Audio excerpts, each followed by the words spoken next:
So last week, the party finally reached the final level of the Thistletop dungeon. Uh, Coming down, they fought some shadows, uh, found a pool of black liquid that had the soul of a closet, which they've dealt with before, but now they've trapped the soul inside of a centipede.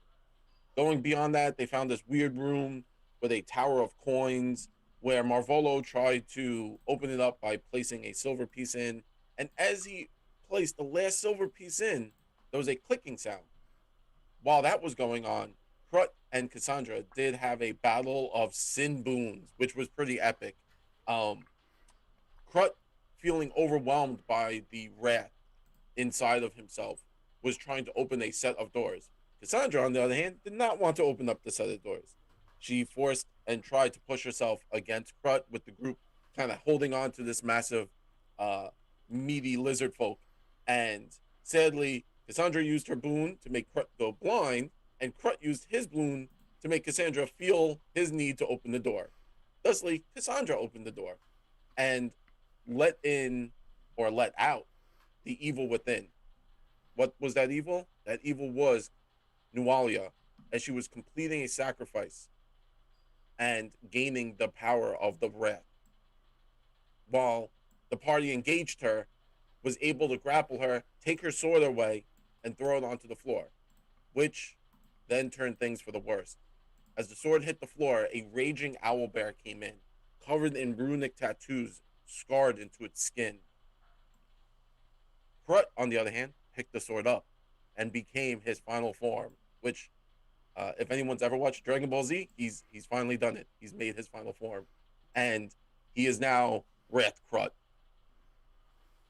and that's where we left off with Wrath Krut gaining this demonic sword, massive bat wings, and becoming evil of sorts. And we pick up, not there, no, no, no. We pick up in the mind of Krut, back, back, the group remembering a long time ago, in when they had just received Krut from the location that they normally all kind of teleported here to, as Krut was the last member of the group to join this merry band of adventurers. If you remember, you had just fought off a number of Sinspawn as Krut was kind of brought back. And Krut being confused, the group welcomed him, Marvolo explaining that he was no longer in his home city, as time had displaced him and pulled him into this new land. Walking back on the road, Krut, you're not 100% sure where you are. It's warm. These people are friendly and not cheering for blood from you. You're walking, the group is walking with you on the sandy roads of Sandpoint. As you're heading past trees, which you haven't seen in years, spending your life in the cells and the gladiatorial arenas, you're now weirdly free. The group leads you to a set of big wooden gate, and standing outside are two humans, nondescript. They seem to just be standing around. They have a pole arm, a spear, long spear in one arm, in one hand, and the other one seems to be just looking through something in his pockets. As the group approaches, they kind of pick up. One guard, seeing this very large lizard folk approaching with a smaller band of adventurers, um, the guard recognizes everyone as, folk who've come to town. Rain being a traveling merchant, uh, Cassandra and Nexon working in the town, Marvolo even helping out with medicine. But who is this new folk? As you get closer, the guards stop you. Halt. Who goes there?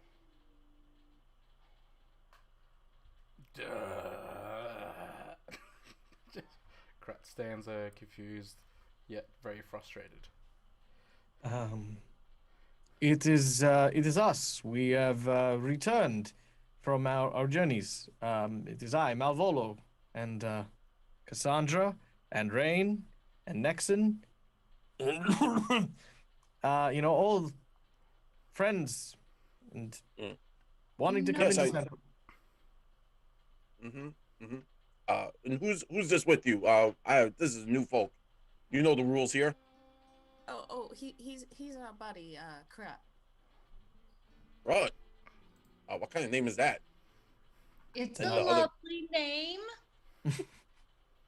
the other She's gonna guard kind fight. of steps forward and pushes his chest out and like kind of like swelled with power. And he's like, okay, where is everyone coming from? Oh, just the Uh, woods. We were just meeting out there earlier for a little shindig. Mm, mm. And where are you all going? Where are your plans? My I sister's going home. to. So I he's mean, and the guard kind of pokes his finger at Crut and is like, so you're taking this one to your home? Is that the plan? Malvolo To sort the of shakes his head and then looks at the others and then kind of reads the vibe. So he's kind of like, yes. I mean, I sort of lean into the others. I mean, we can't really put him in the tavern, can we? I mean, he's from Bakragan. He might eat everyone. Well, I think what Malvolo means by home is the home of Sandpoint. He will stay at the tavern until we find a good space and home for him. He is here to protect and, you know, join in the community. mhm. And then I'm gonna like elbow Malvolo. Yeah, yes. Join the community and be a helpful member of society, just like all of us, right? Yeah. Mm, okay. That's fair. Does Amiko know he's coming to the tavern? Should I check with her? Yes. I should definitely check No. with her. She Uh, will know when I bring him. That is my job, after all. Didn't it's to get more people to the tavern. The business of Sandpoint and the tavern is good for everyone in Sandpoint. I'm sure mhm. Krat is going to need, and then like I'm gonna think, does this guard's like wife or girlfriend or boyfriend or someone significant to them in their family is like, do they have a job in town that I can be like, oh yeah, he's definitely gonna need whatever that person's job is. Like, so if they're like a weapon maker or a seamstress, I'll be like, or okay, no, if they're a seamstress, I won't say that because he must get from Nexon. But but like, yeah, I don't know. If maybe they're a barber, I'll even go like, yeah, he definitely needs grooming. Hey, I could kill. And so the other guard that was like halt who goes there and was kind of more or less like the chill one with the long spear and was just kind of like, oh, like, just listening is what's going on. The moment Crit goes, I can kill, the guard kind of steps forward and puts his hand on his hilt with his sword, and it Uh, doesn't like lean the spear towards the group, but he kind of comes towards the side and is now flanking uh, uh Nexon and Marvolo, and is like on top Collodi of them. will Collodi will sort of interject and go, at the comedy club, of course. I mean, come on, this guy kills on stage. Are you kidding me? I mean, he's great. He's fantastic. Don't worry about it. Oh, no, sorry, no, I did that wrong. Let me try again. Forget about it. There we go. That's the one. There's a stage. Yeah, right. You've been on stage before. Yes, I sure have. See, there you go. It's just a friendly, no killing. He sort of Collodi like touches the tip of the spear and pretends like it hurt. And he's like, yeah, that's just so good. Don't worry about it. Jerry, was it? Yeah, no, look, don't worry about it, Jerry. We're gonna take good care of our mate Crut. What? Crut. That is a weird name. Crut. We're gonna take care of our good friend Crut here and show him all the hospitality that you Sandpointians have here to offer to people like Crut. Ain't that right?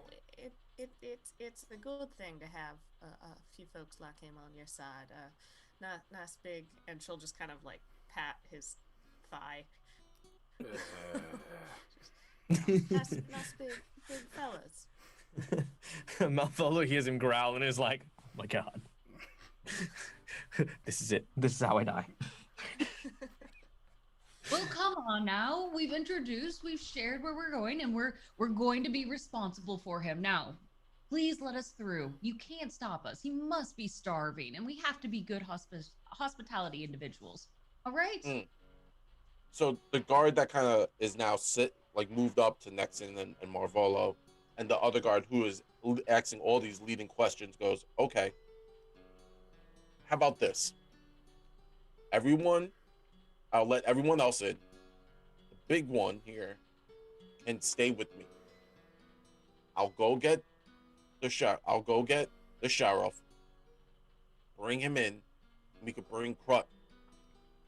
Check out, make sure nothing's going on with this large folk, and then in a day or two we'll release him back to your custody. How's that sound? Where are you keeping him in between?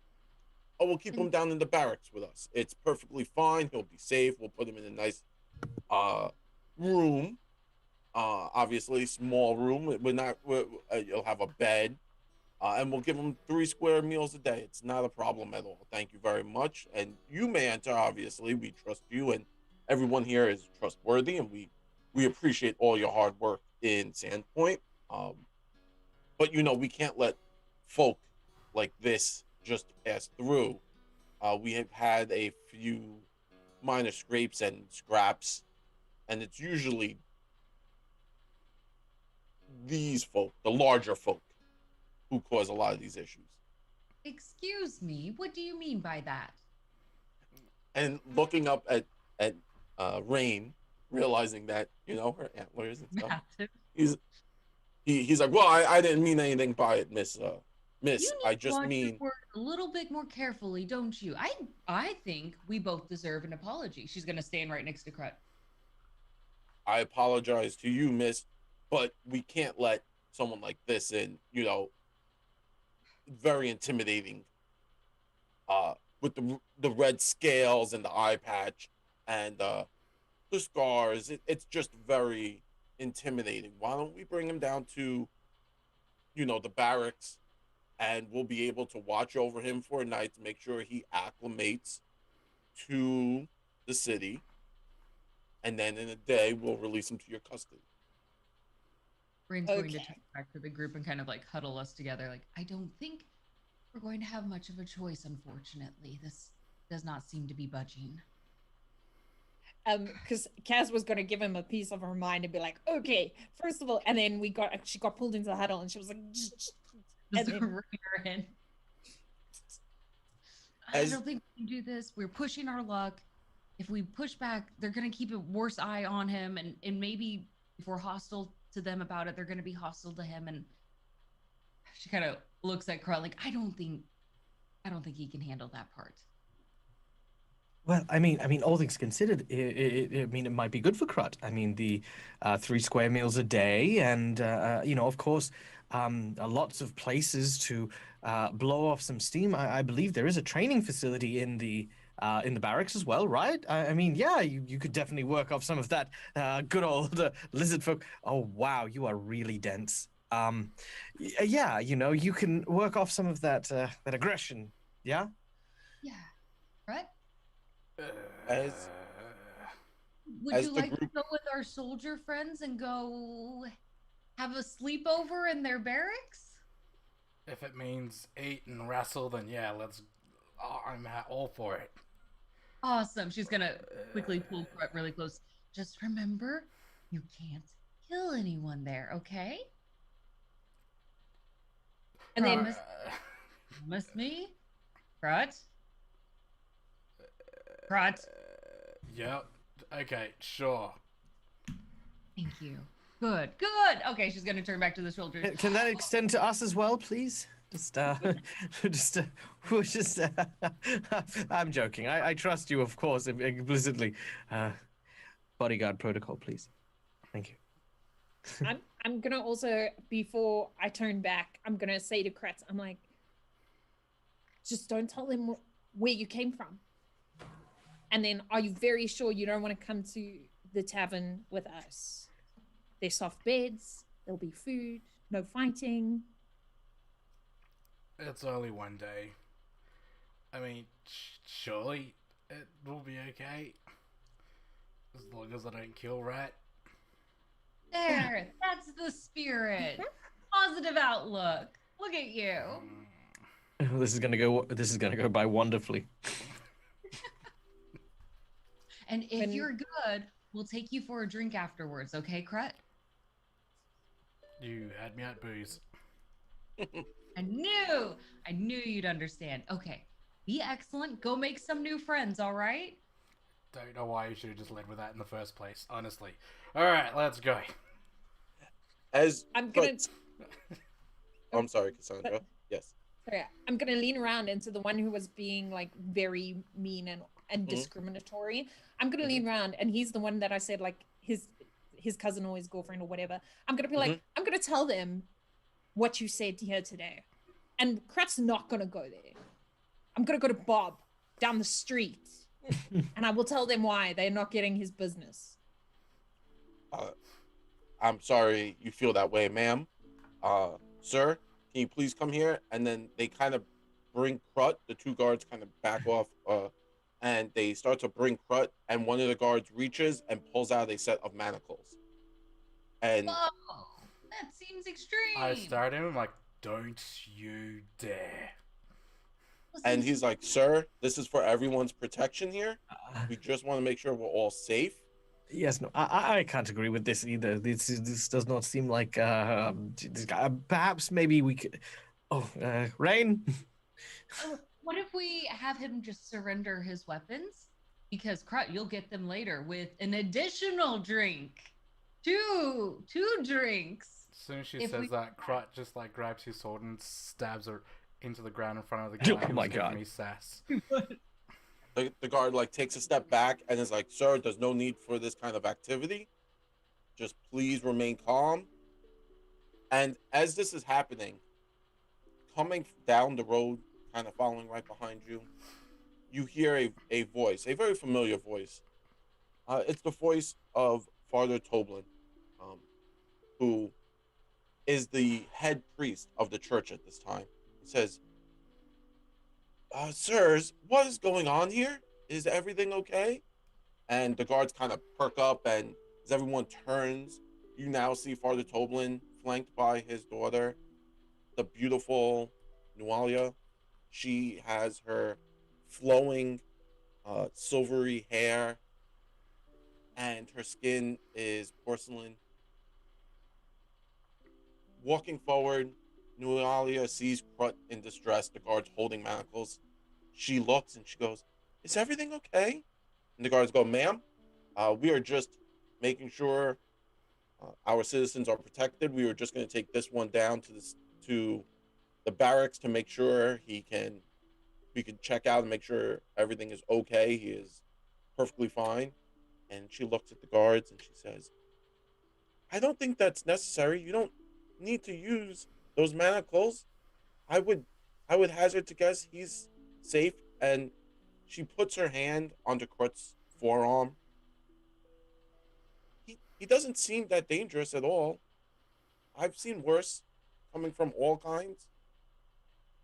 And the guard kind of looking sheepishly at the ground, and now Father Toblin kind of steps forward and says, if there is any concern here, I will be more than happy to take Krut and make sure he is safe. And Nualia looks at the group and kind of nods and smiles, and she turns to the guards and she goes, I'll make sure he's safe. I'll make sure he stays safe and won't hurt anyone. A kind soul like this, I could sense it. Oh, you angel. That would just be absolutely wonderful if you could do that. See, they wouldn't let him in at first, and now he has all these restrictions, and then they were demanding that he has to be shackled up to be brought in, and it wouldn't go well. It's unkind. It's unwelcoming. It's just not what we do here at Sandpoint.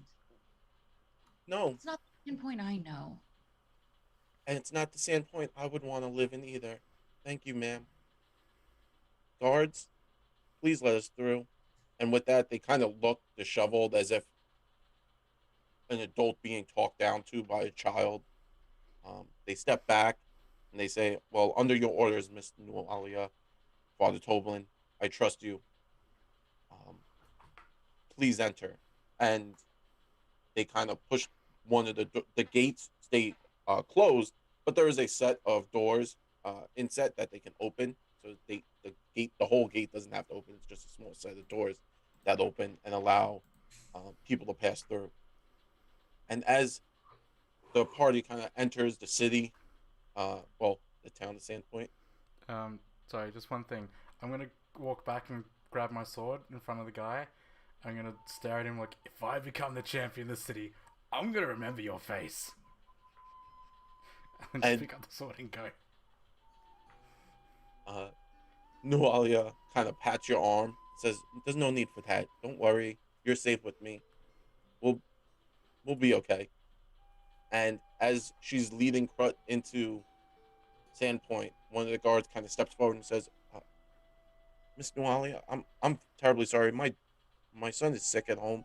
May I have a strand of your hair for him? It would help if we knew he had something from someone like yourself, a a celestial being like you." And she's like, "Well, I'm no celestial being. I'm fine.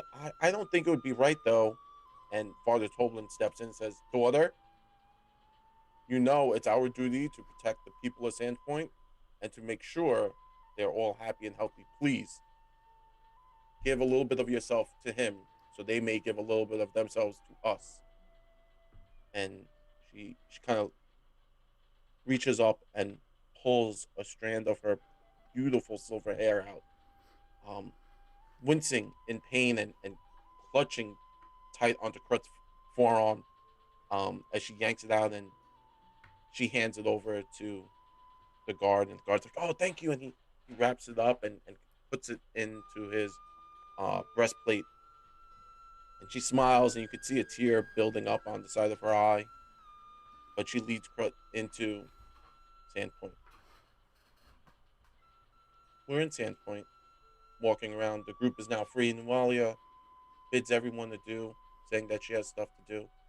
Father Toblin ushers her back to the cathedral, where he keeps her for most of the days as her training. Uh, Walking around the I was gonna say Malvolo, as he's walking with the others, will pull over to Cassandra. There is no telling how people of Sandpoint are going to treat well, a lizard folk. Clearly, if the gods have issue, there are going to be more. Maybe there's something we can do to help alleviate their concerns with Krut. A welcome party of something, or I mean, look, I keep telling you people that I am always fearful of such things, and I think if Nualia is brave enough to walk hand in hand with Krut, then maybe there's hope yet. And he seems to like booze, and well, you work at the tavern. What do you think? I'm glad you recommended that. I was just a little worried where you were going with this. Look. I'm all for Myself staying. being from not necessarily the most popular of, and then I'm gonna whisper it, areas from our day. I can understand how it feels to be judged on that area. So I'm glad to see you taking a step forward, Malvolo. That's a fantastic idea. I think, and then I'm going to say it out loud like it was my idea. I think we should have a welcome party for Krut. And show the town some cheer and, you know, welcome them and let everyone get to know him, and we can get to know him as well. And also the town always appreciates, and the tavern especially, when money flows. I've got some here, and then I'll be like, so I can put this towards the party. Malvolo's idea. It was his idea, and he also is going to contribute to the party. Wait, whoa. But I just. Yes.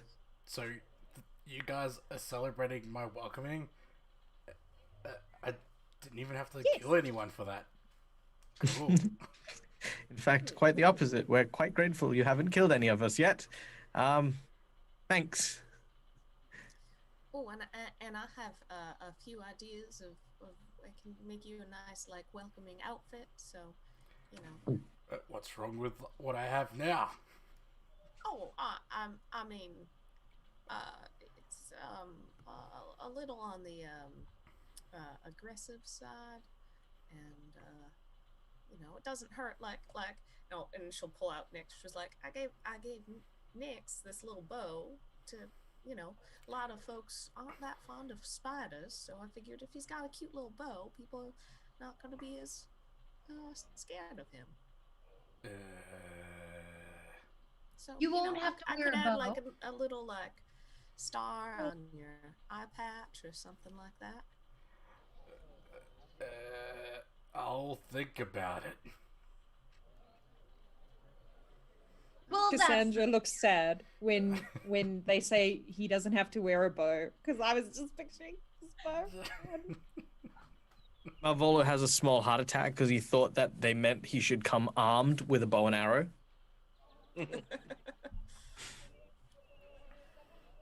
As you walk through the bustling city or the bustling town, people are giving the group a weird stare. Although very normal to see gnomes and halflings, and Marvolo with his mask, seeing two large entities kind of shadow and dwarf everyone. The city and townsfolk are giving everyone a wide berth. The group, they're just like, all right, we're gonna let everyone pass. Um, as you pass through shops and windows, some mothers pull their children in closer, trying to avoid the large group. Um, Others kind of shy away. Guards, give everyone the side eye. As you're moving forward, you pass by shops you would get to know better. Uh, you now notice a man kind of steps out from the alleyway and walks towards Crut with a very specific, he is just going towards Crut.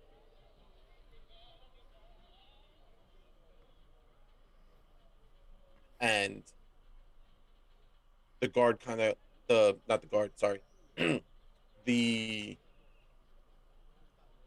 guy just comes straight to Crut, kind of moves through the group, and with a very bad Brooklynese accent, so now you guys are going to get to hear it, says to Crut, hey, yo, what you doing here? What's a big guy like you doing here? Look at the others. Don't worry about it. Don't worry about it. Why don't you come with me, and we'll take you down to Skantarzi? Don't worry, we're family here. I'll take you. We got use for you like you. Big man, we got use for you. I like seeing new faces. You look a little lost. Why don't you leave your friends here? I'll bring them back. Don't worry about it. Come with me. We'll take care of you. No. We've had too much of that. What is this use? You do not. And she's gonna kind of step between him and Crut, kind of push or put her hand in front of Crut, what can we help you with? Oh, ma'am, I'm sorry. I didn't mean to barge in. And he kind of looks past you and looks at Crut. He's like, I didn't mean to get in between you and your old lady over here. I'm really sorry. You. Is there anything with within distance you could throw at him or something? As a fruit vendor, you would have kind of a satchel with fruit in it and other goods. So You could throw like an apple or something at them. Yeah, Little holster filled with reducing- pomegranates. Yeah, something real. A watermelon. Do I just carry water? Also, fun fact: when Malvolo first arrived in Sandpoint, it was this guy that he spoke to, which is why he built Kalodi. He just thought that he would blend in. He did not. Did not. Mhm. And he's like, oh, I'm sorry. Oh, look. I apologize. I didn't mean anything by the old. I could tell by the moisture of your snoot. You're very young. Whatever you is. Okay, all right, thank you. You can stop. This is just getting. It went from insulting to just creepy. Okay, just don't talk about.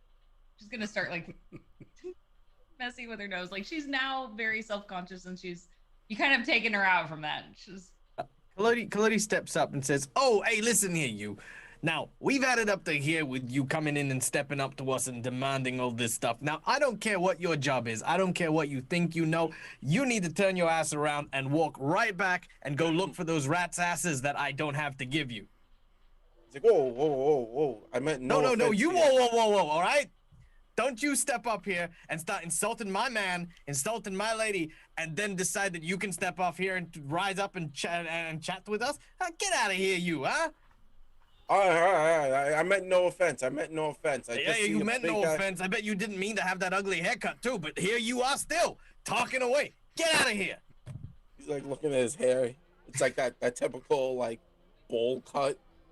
He's like, oh, my mom did this haircut. I'm sorry. Oh yeah, I'm no, I sorry. guess it shows your ma what? Whenever she looks inside of a mirror to decide what you're gonna look like, she decided to look in the pencil drawer. Get out of here. He's like, oh, I apologize. But and he backs up a few steps, picks the apple up off the floor, kind of dusts it off, and bites into it, and starts to walk away. And he looks over his shoulder and he mumbles something. And as he kind of walks away, two more guys kind of start to flank him and then walk with him. Yeah, Going you around. garbage. Okay. Don't Brain worry is- about them, Crut. You're gonna get schmucks like that from time to time. But don't worry. I'm gonna turn to Nexon and Cassandra. Is there something wrong with my snout and the way it looks? Kaz is gonna take a few steps back to see it. No, it looks beautiful, like always. You think so? And then I'm Oh, gonna step forward, and then I'm gonna lean back and be like, definitely. And then step forward. Thank you. Brain's gonna still just walk around, kind of keeping her nose down a little bit more, but As you kind of, the group is now kind of showing Crut the layout of the land, just giving him like a rundown, like, oh, this is where you could get this here and that here. People now kind of are warming up to the group after seeing you handle those folk. And especially Kalodi. That was rude, Kalodi. It hurt my heart. Yeah, Kalodi cuts deeper with his blades. No, so with his words than his blades. You now make your way towards the water. Crut, this is shocking. You haven't seen water in years. Feeling the waves kind of hit the rocks, seeing the birds. This is awe-inspiring. It's something you've been in cages and in battle arenas, and a lizard folk being taken from the water is terrible. It's part of who they are and part of their culture, and you've been missing that. You could see children playing by the sands on the beach. You now see merchant ships pulling into the docks, massive sails, things you've never seen before, Crut. And you can feel that cool breeze and the water just hitting your scales, now livening them up. When the group first met Crut, his scales were a dark red, almost brick. and as the water hits them, you realize that was dirt that was covering his body, and they're now changing to a vibrant red as the sea breeze and the water pellets start to land on his scales. Crut is just gonna just stand there and just take those moments to just like soak everything in. Doesn't say anything, closes his eyes, and just smells everything.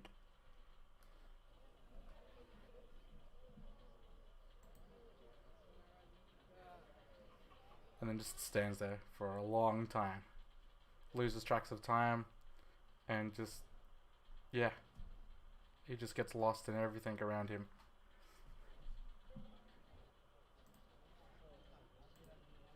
As you're standing there, Crut, taking this all in, suddenly you hear heavy footsteps pounding on the wooden docks, and then coming and now shouting. It's fairly close to you as you've kind of stepped away from the group to take in your surroundings. Um, and you can hear a squeak of a voice going, I'm really sorry, sirs. I didn't know. I apologize. I'll do my best. I'm sorry. And a very heavy voice going, no, that's unacceptable. You need to lower the prices. I will dock my ship here, and you will take half off for the problems I've been dealing with you and your shipping company. Uh, I'm just, I'm just a dockhand. I can't do that. I'm really sorry. I, I'll talk to my manager and my boss. I'll see what they could do, but I don't think they'll take half off. I think that's a bit excessive, don't you? And and then you hear a thud sound, and you open that one scaly eye, and you look and you see a very large man with 5 or 6 other sailors by his side, rough looking men, and now standing over a small halfling on the floor, and the halfling's covering his eye as that thud sound was a meaty fist hitting this poor little halfling in the face. Um, without any hesitation, Crut just starts turning towards them and walks up to them. Before anyone would say anything, I just lob one of them right in the face. Yeah. Um, Crutch just lays into. That's what everyone sees.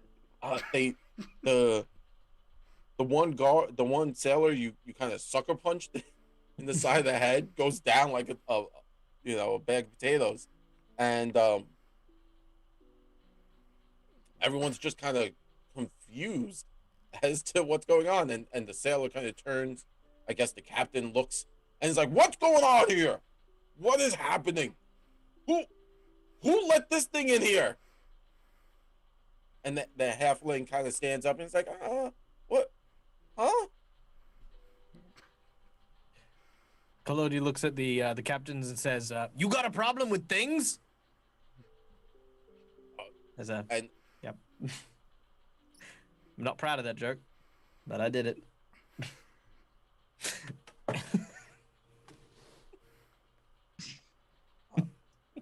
and the captain looks at his man who is on the floor, and the man slowly standing.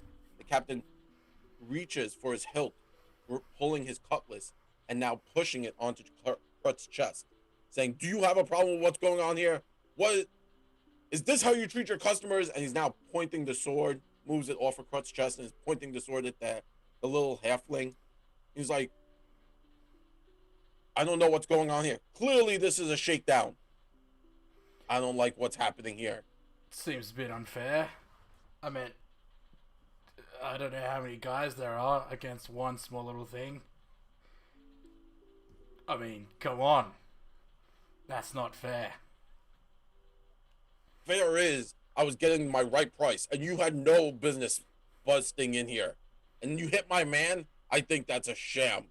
Now, what are you going to do for reparations? And now he kind of points at Kolodi, who said the things, and pointing at Kolodi with his cutlass and pointing at Crud, and he says, "I would like some reparations for your assault here." Where are the guards? Bring the guards. Let them hear this story. I mean, I think it's fairly fair. Your guy punched this poor halfling, so you know, eye for an eye. Oh, oh, take the halfling side, huh? This is just a business deal. And what do you lot have to do in this town? You're not anything special. There's no need for here. Now I'm getting back talk. No one has to be special to make sure that they stand up when they see someone getting punched. You had no right to come in here and you do that.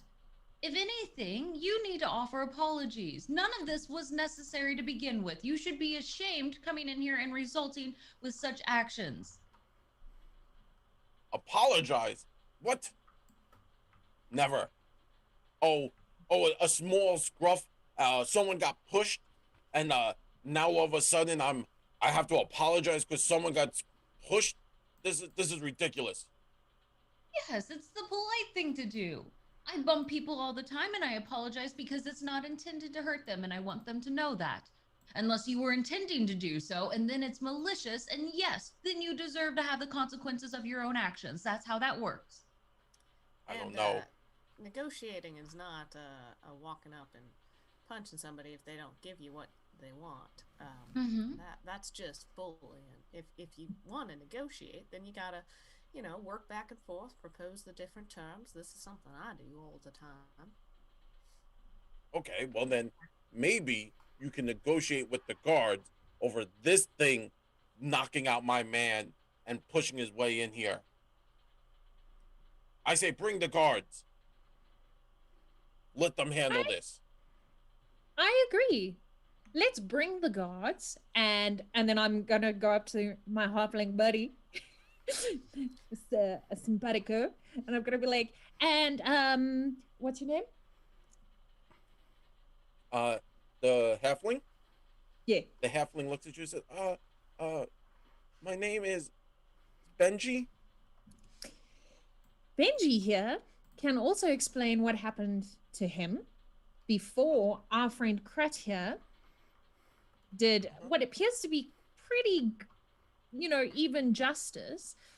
And considering that Benji lives in this town, as do we, and you're new, because I work in the tavern and the inn, and I haven't seen you that often. So you can explain to the guards who also live in this town and also like to keep relations with the people who live in this town pretty good. We can decide and share both sides of the story, and we will see who the guards agree with.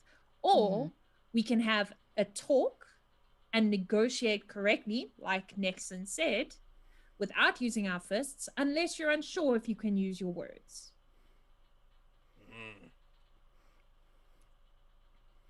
Well, I hear what you are saying, and I think we outnumber you. So why don't you guys pay reparations to me, and then we'll let you on your way. How many of them are there standing in front of us? Including There's the one lying down. The one lying down.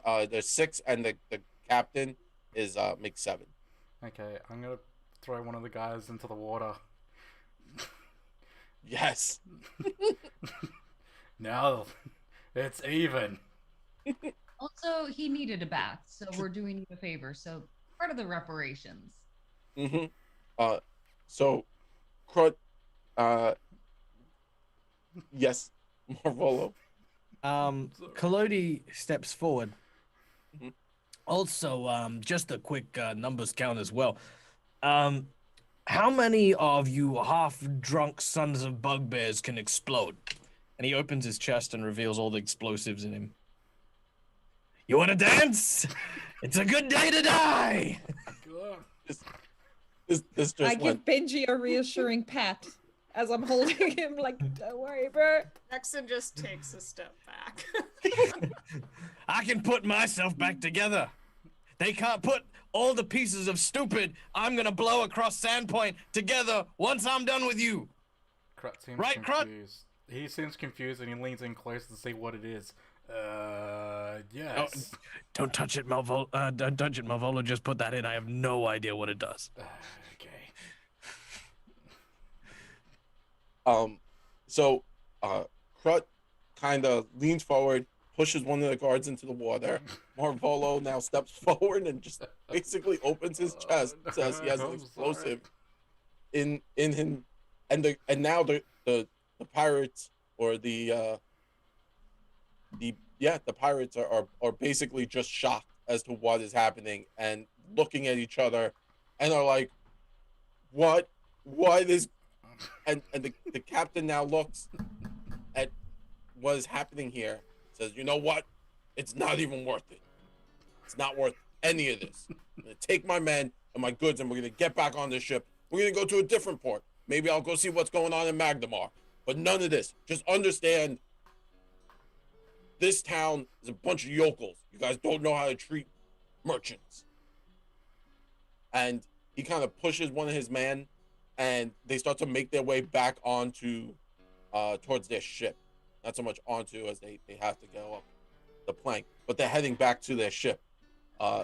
Benji looks at Cassandra, Krut, and the rest of the group, and Elodie, and is like, I think my boss is gonna be mad, but thank you. Thank you. They're not missing out. If they're terrible, everybody's going to know it. When they leave reviews, no one's going to buy into it because it just words from a bad mouth leave nothing behind. You're fine. All right. We'll vouch for you. Do you want us to talk to your boss for you? Maybe later. I would appreciate that. That would be great. I'll leave out the whole bomb thing, the explosion thing. That was, but yeah, I appreciate it, and thank you guys. If you ever need anything, I'll be more than help. If you need anything, I'll do my best. You guys are amazing. I really appreciate it, and thank you. And he kind of pats Brett's arm, like that weird, like, I don't know if this dog's gonna bite me or if this is okay. Just He just glare at like him. gently. Come on, man. You're short. Next time, punch him in the nuts. Just walks off. Okay. You just yell for us if you need any help, okay? Especially if they come back. Sure, thank you. And he kind of like picks his papers up off the floor, and tips his little head to you guys and he says, "Thank you. I'm gonna go." He starts to wave and leave the group, looking over his shoulder and like rubbing his eye. And at this point, you now hear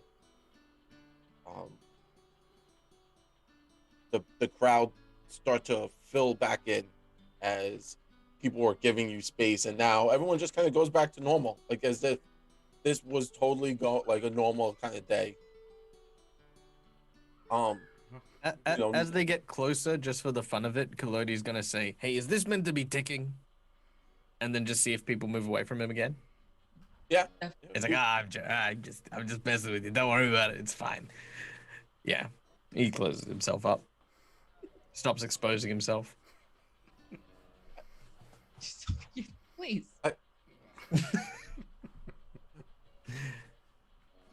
After having shown Krut most of the city, you guys now are heading back to the Rusty Dragon.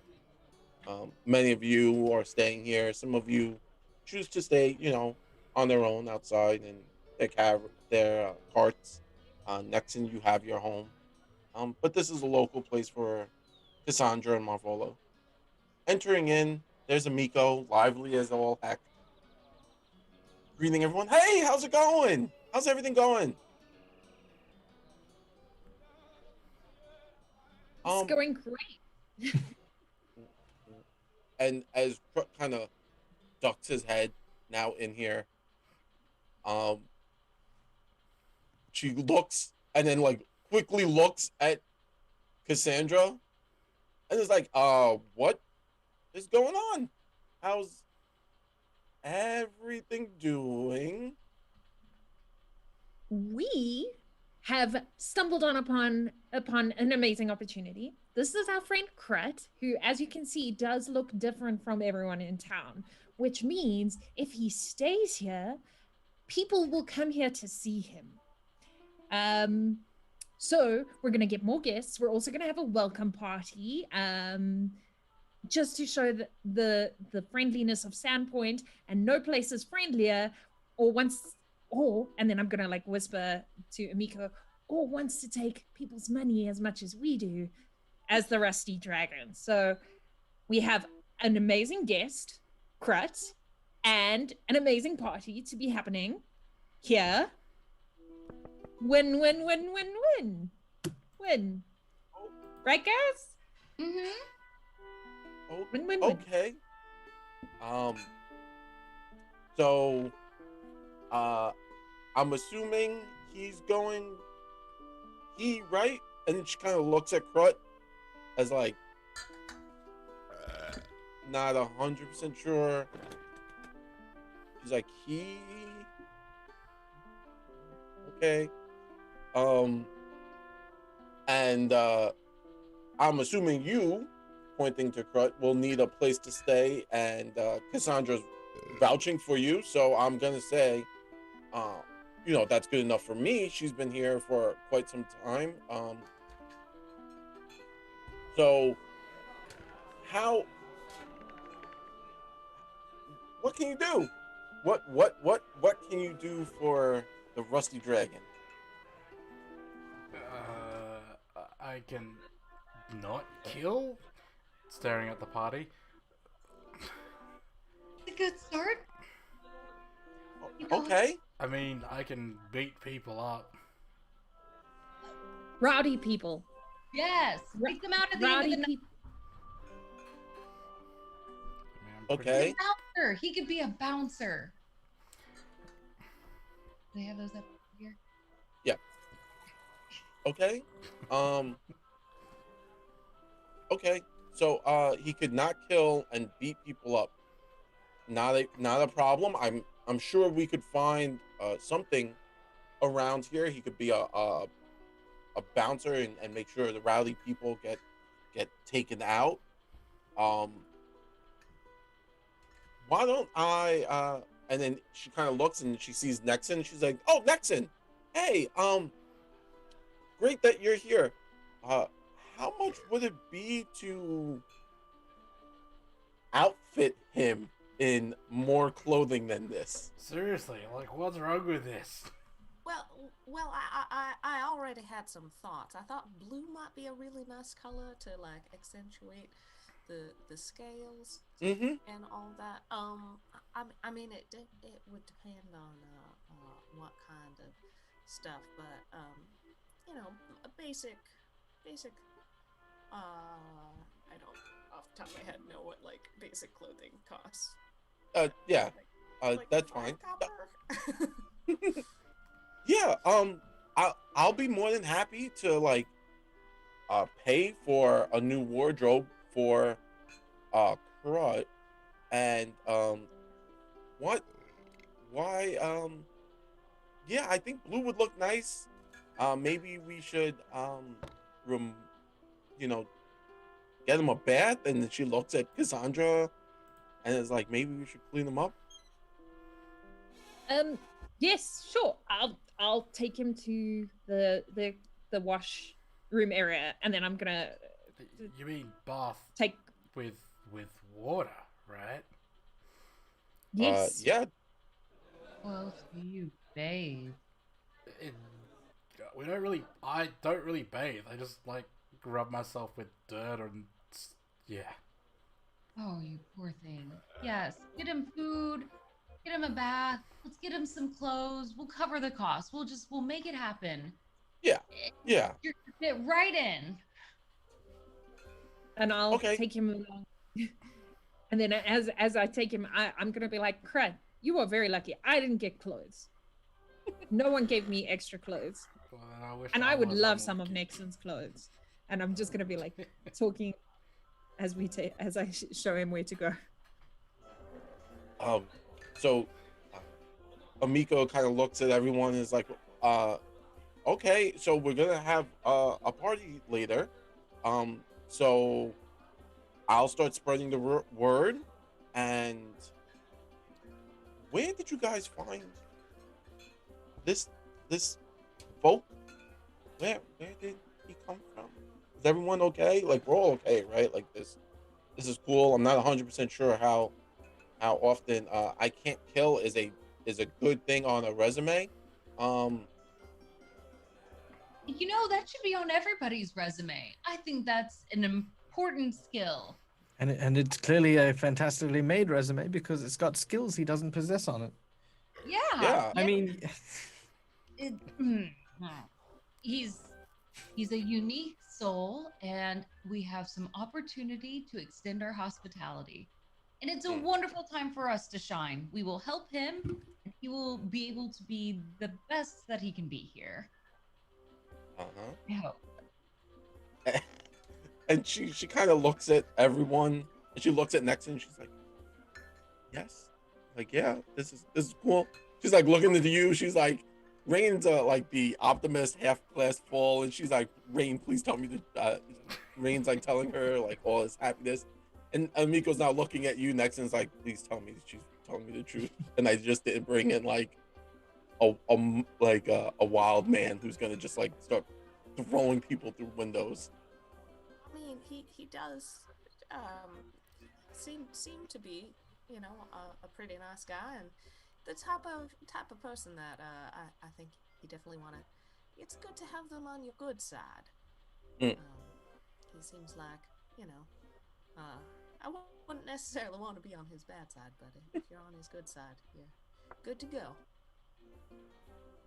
Yeah, I trust everyone here seemingly. I mean, he seemed to have our backs, so. Yeah, I could see that. I think everyone will be fine. I don't think there should be a problem. But if there is, I know where Marvolo sleeps, so that's a good thing. And Cassandra, so we'll make sure, if there's any kind of issues, we'll bring it to them. I find it weird that every so often more of you guys show up. It's just very strange. Yes, we have lots of friends from out of town. We are very well traveled. We friends of ours. I suppose that Krut being close to us and where we currently stay is a good idea. I am going to go to my room now, have a bit of a lie down. If you need me, that is where I'll be. Yes, sure. Yeah, why don't we all meet up a little later, and we'll get that party on the way, and we'll have a grand old time. And I'll see what I can find at the shops for dinner. I wasn't expecting to have a meal set out. Normally we would just do our normal stuff, but I guess it's kind of an important night, right? Like, friends and relatives from a faraway land is kind of special. So yeah, I'll find something. Maybe we'll do like a goose. We'll do goose. Maybe. Wait, Think he likes what? goose. Oh, I mean, What? and vegetables. All vegetables. Right. Probably some goose. Gee. Goose. Okay. Yeah, Yeah, goose. goose is nice. Goose. And vegetables. We'll do roasted stuff. We'll do some roasted vegetables, and we'll figure it out. But yeah, why don't we all reconvene when the lamp lighters start coming out? How's that sound? Yes, we'll eat goose. Goose to Well, arrange on this emphasis. Goose tonight with vegetables. yes. Then we'll have a fun time eating the goose. Yes. Because everybody likes goose over any other type. Good. Well, I mean, Crispy. Yeah. Okay. would you suggest something else? No, no, goose is great. Everybody is I've had some wonderful goose in my day, and I've heard they're just absolutely delightful, and is definitely the yeah a goose. Goose is a very good meat choice. Um, well, Kalodi maybe. is Kalodi's over by a bench, just sort of stealing someone else's drink, and he just very, very nonchalantly says, "You ever notice how much goose sounds like moose?" No, they're not the same. They don't taste the same. No, moose is terrible to eat. It just is stringy and yucky.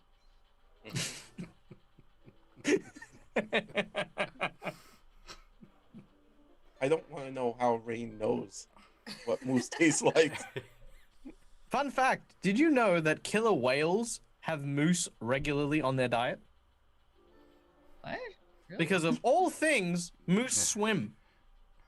And killer whales go, "Oh yeah." Look it up. Seriously. True fact. Hashtag killer real world. You're scary. You've added enemy to my list. Got it. Yep. Killer whales. Perfect. Feel like there's like a small list that she's now holding of just animals that Rain Killer dislikes.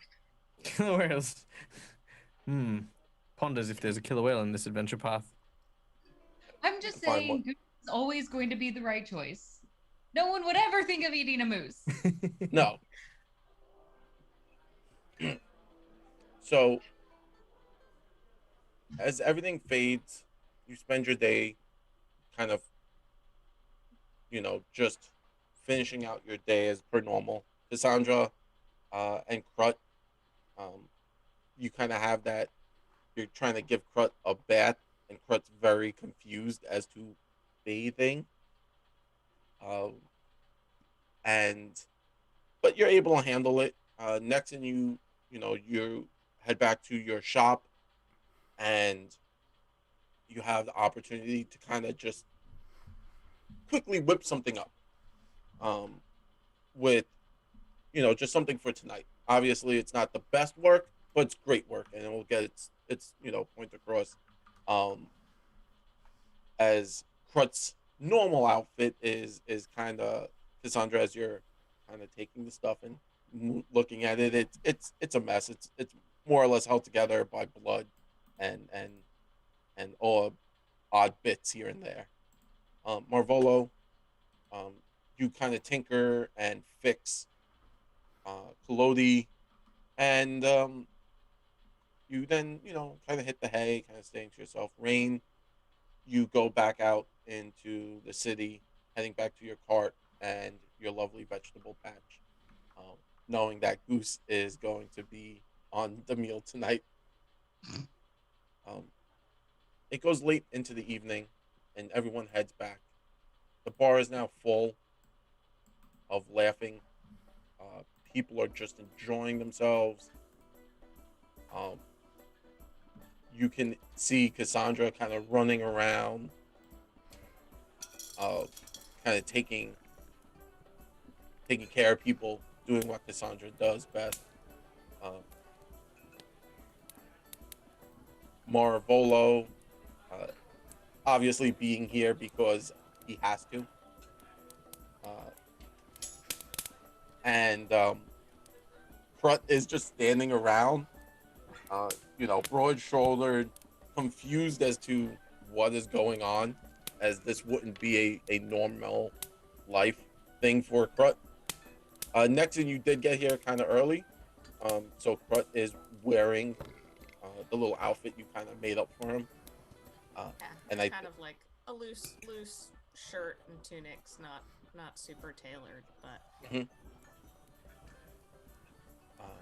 And everyone is just super excited to just be out. The food is and the mead is flowing. People are laughing. Everyone's super excited. Brett, this is your life now. You're free of that horror of the world before. These are your friends. for now, and they've kind of showed you a better world than what you were before. Yeah. Krut has a lot to take in from the last 24 hours. So to do that, he will begin to drink a lot of ale. To help Brina's gonna this keep him coming, like always bringing him a new tankard or something. this smooth transition into a different lifestyle. But in between each one, I'm also gonna give you like a glass of water so you stay hydrated. I just stare at the water. I'm like, You and have just to. scull it. It's for your own drink. Malvolo sits in the corner and he's sort of like getting slightly drunk. He's sort of talking to someone. He doesn't know who. He's like, but you see, I keep trying to tell them that they should be looking out for each other. But then, I thought we were getting a friend, from another town. But we got a friend who is, he's all right, just a bit big and somewhat angry. And, they just keep putting alcohol in him. And I keep thinking to myself, this is like your dad all over again. Where it's just a little bit too much to drink and a pretty lady walks past. And the next thing you know, you're living with grandma for a few years.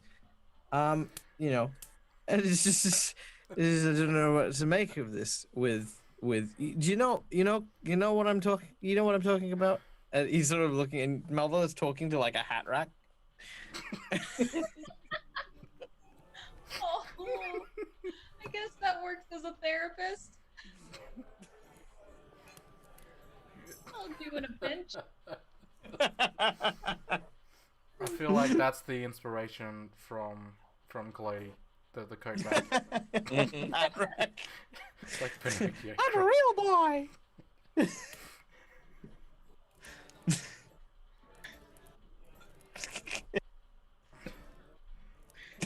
That was it.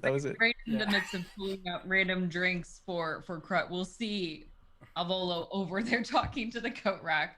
What are you doing? Come on out here. Everybody's out here celebrating. Come have a drink. I'm sorry. My friends are calling me. You've been lovely. No, you don't have any. Your friends are all out here. She catches herself on that one. She's gonna grab his arm. Come on. It'll be fun. If you want, later on, you can give a toast too. You could be one of the Toastmasters tonight. Okay. Yeah. You could stand on the table and get everyone's attention. Oh. It wasn't the alcohol. It was the notion of public speaking. How about you just I'm okay. and then I'm you okay. just have to drink with Crud, okay? I'll clean this up. I think I had an Just accent. kind of Yeah, tiptoe yeah. over It's and okay. start We all prestidigitating the vomit. I didn't eat any corn, but it's there. of course it's okay.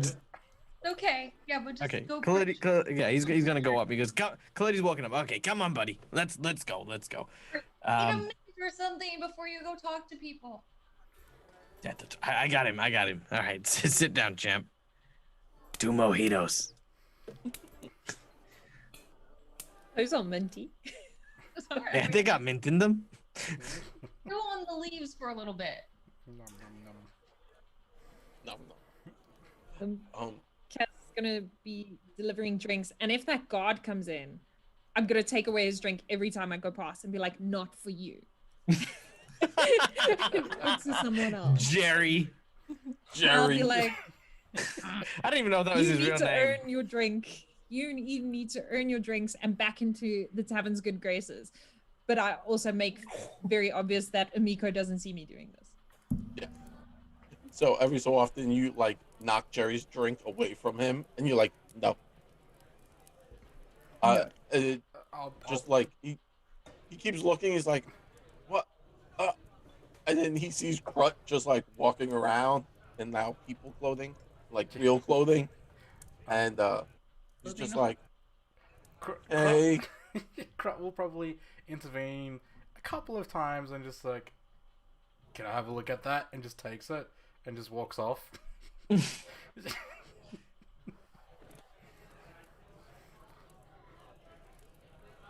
So the night passes by in revelry and joy.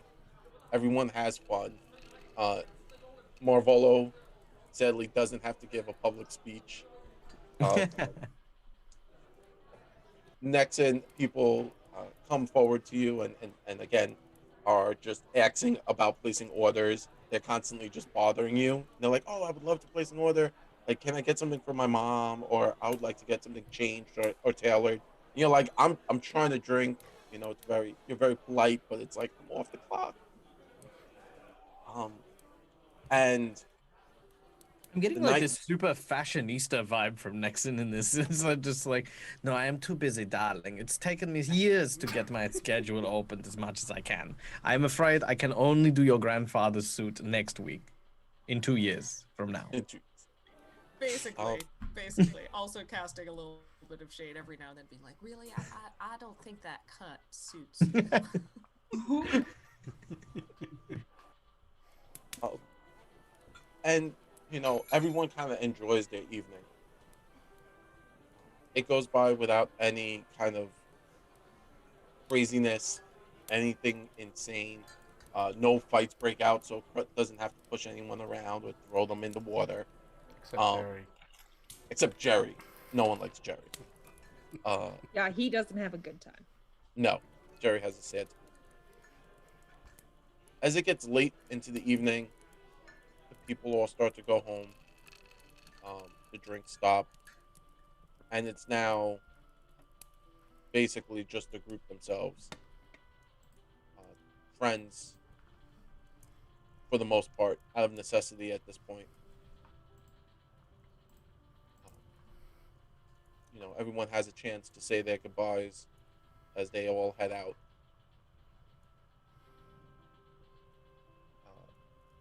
And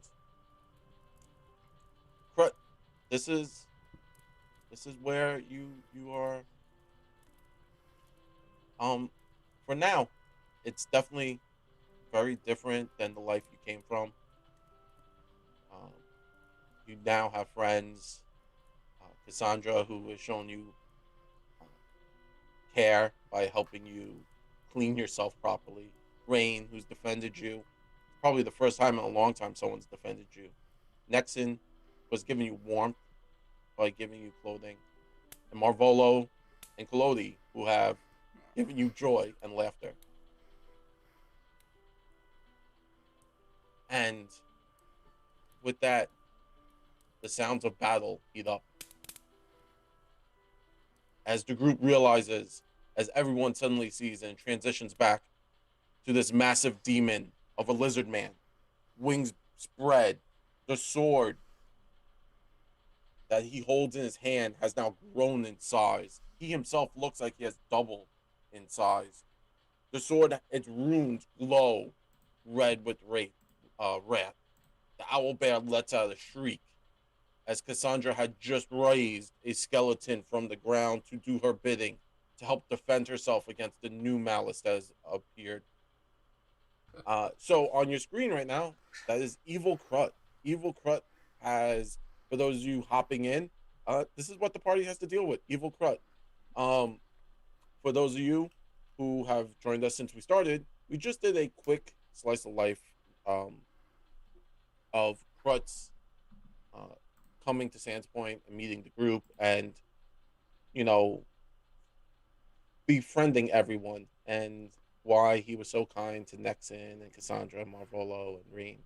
I think he tolerated Kalodi, Mm. but we now pick up back in the catacombs of Thistletop, deep in the runes. Krut has found a rune blade. It has overwhelmed him. His senses has he's gone mad with power. I wish there was a better line for that, but that is what has happened. Mad with power? How come no one ever goes mad without power? You know why? Because no one listens to you. It's boring. uh, and it was actually the end of Krut's turn last time we picked up, and now we pick up on Rain's turn. How you feel about that, Rain? Oh, I don't know. I'm scared. KVP. Crut versus party. Well, I know. I'm very worried that this is not going to go well at all. Mm. Could we Alright. have the map, please? Oh, did not send it. I've got. That was me. There you go. Oh, there's an owlbear too. And You there forget is an about the owlbear. giant screeching creature that was down Yeah. the hall. That monstrosity. Yeah. All right, You know what? Nualia's next to me. I'm terrified of Krut. I see what's going on. I'm just going to attack her, and I'm going to just yell at Krut at the same time, like, "What is going on with you? What is happening? What's happening?" Yes, essentially, very, very afraid. Okay, let's try to attack Nualia. The miss. Sad. Yep. So that's one action. Oh yeah, and Rain's blind. That's right. Oh, God, blind. I know I'm blind. That's why I'm missing all of these. And your Mhm. seeing eye dog is going, tag me in, coach. Yeah, she's trying to help me out here. I'm here know. for you. All right, last one. Are you helping me? Here we go. Oh! Yes! I feel like Doggo's earned a treat. Yes! Did you want a cookie for helping me? You're a good seeing eye dog. Come here, my little seeing eye dog. She's so excited and she doesn't know why. Oh my god. It's like, I did it! Yes! All right. Critical effect. This is technically a new game. Yes! Yep. Sure. Yeah! All right, 1 to 5. Let's go with 5. All out. Oh, big numbers. 1, 2, 3, 4, 5. And we are hitting with a Sickle. sickle. Sickle's a slashing weapon. Yes. Mhm. So that's pretty good. I So hope- we have terrible cut. Deal triple damage. What? Yeah, it sounded like that, right? The sound effect was like, Wow. what? Ah! Do you want me to throw the damage on Nualia or just in there and then we can times this 3 and subtract it all together? Throw 1 on Nualia because that'll crit, and then just roll a second, third lot. Just roll 1 again. So 8 and then one more. It's 7. Nice. Damn. Nice. Uh, Yeah. Bring my friend back! And that will end her turn. We got Uh, There you go.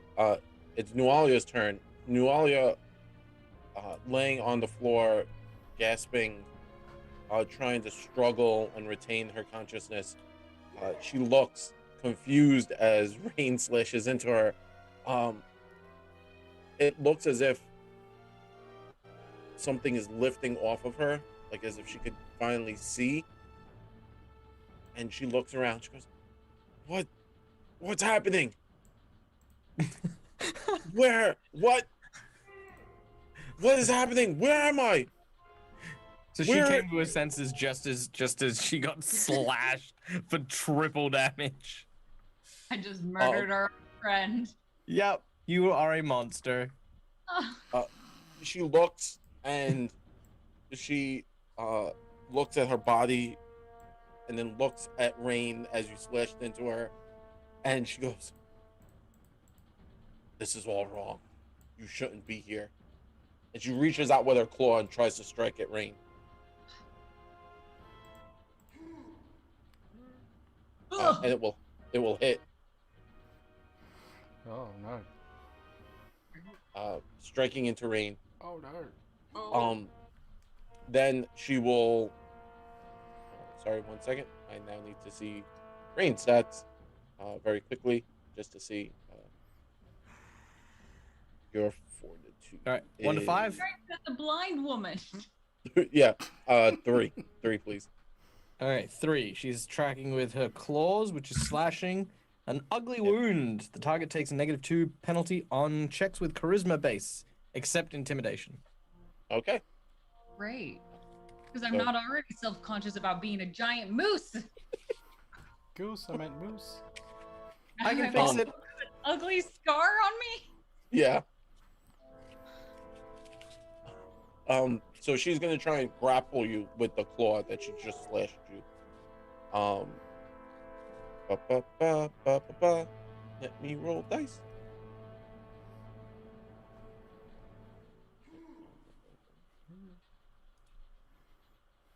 Okay, so, ooh, oh, so she grabs Rain because Rain, your fortitude is an 11, so it's a 21. Oh, I apologize. She does not. She reaches out and tries to grab you, but at the last second, you push yourself away from her, creating space, and that ends her go. Nexon, what would you like to do? Da, yeah. Well, Nixon was getting ready to attack Nualia, but seeing the confusion, she's not so sure. Oh boy. Okay.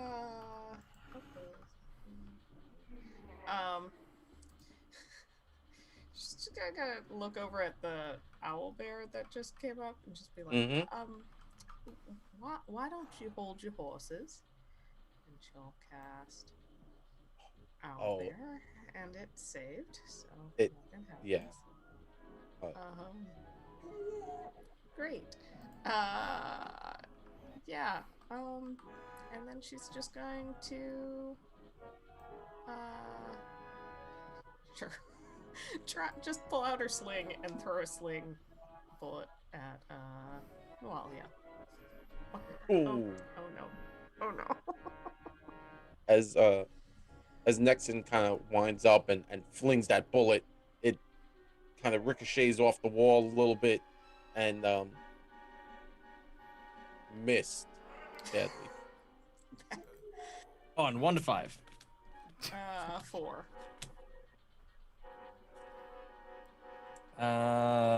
Ranged attack, awkward attack. You are flat-footed until the end of your next turn. That's right. Bad. Kind of overextended. Ah. Yeah, that that it could be worse. Yeah, could have definitely been much worse. So next, and as you do that, the Yet Hound, the hound with the people face, having been assaulted by this raging beast, it turns and it's going to just bite out at the owl bear because it's not sure what's going on and it will hit. And then it's going to kind of try to back up. So it bites out and is going to try and back up behind the pillar to avoid this creature, this monster. And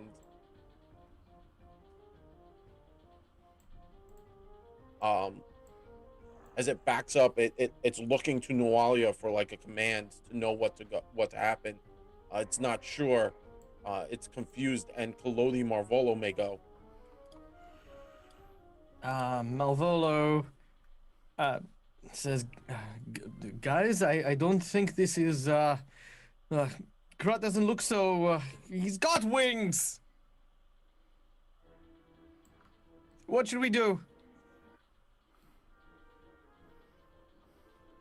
Hey, buddy, you doing okay? Oh, yeah, that could mean anything. Okay. Kalodi, try and stab Nualia in the neck. Just try, restrain her, please. Kalodi is going to use his first action to try and restrain Nualia. Nice. So I need to make a athletics check against the fort DC of Nualia. Yep. Huh. Oh, not like that, I can't. He's gonna try it again, I guess. No, actually, you know what? He's not. He's going to, No, he is gonna try it again. Why not? Just because he can. Probably not gonna work, but there's always a nat 20. That's true. Oh, there you go. 16? 16 to Nualia. Nualia has drained to flat-footed, sickened. That would actually all make it easier enough to grab her. Yes, she is not Nice. All right, so Kalodi grabs onto her. All right, fantastic. Malvolo is going to use his other action to try and get past Nualia now that she's restrained. 5, 10, 15 to try and get to here. Okay. So I've issued a command. I've moved, and I want to use my medicine check on Rain to try and heal her a little. Okay. Yep. Not a problem. 29. That is more than enough. All right, that is 9 points of healing. Rain, you get back 9.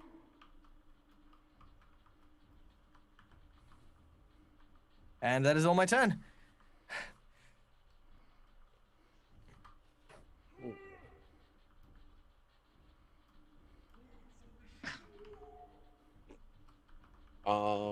Next up is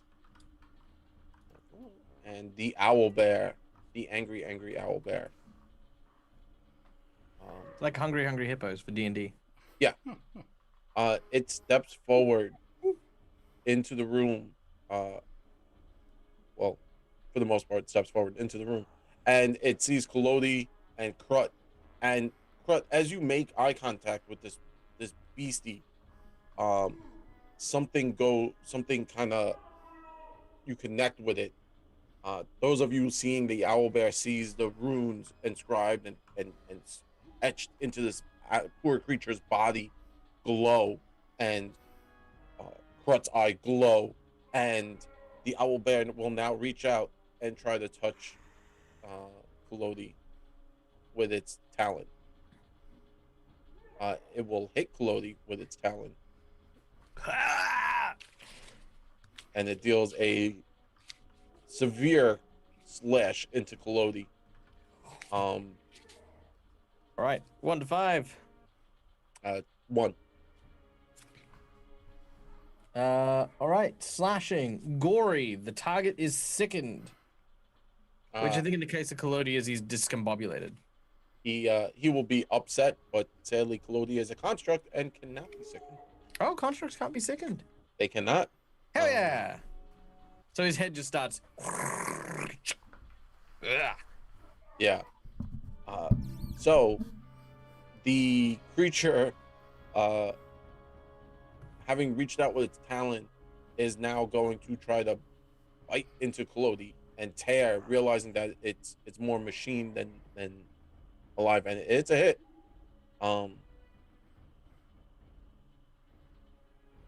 Yes, and it deals a fair amount of damage into Kalodi, and that will end its turn as it had to step. But it's now Cassandra's turn. Cassandra and the skeletal guard go at the same time. Okay, so does anything the skeleton does counts as my action? No. So you spend a single action to command your skeleton, and your skeleton gets 2 actions of its own accord. So you could tell it to move and attack, or you could spend all 3 of your actions to just command the skeleton to keep attacking. Okay, so I'm gonna ask the skeleton. I'm gonna say, distract the bear, the owl bear. Yeah, and that's what I'm gonna tell it to do. Okay, so that's one of your actions. You still have 2 more. What would you?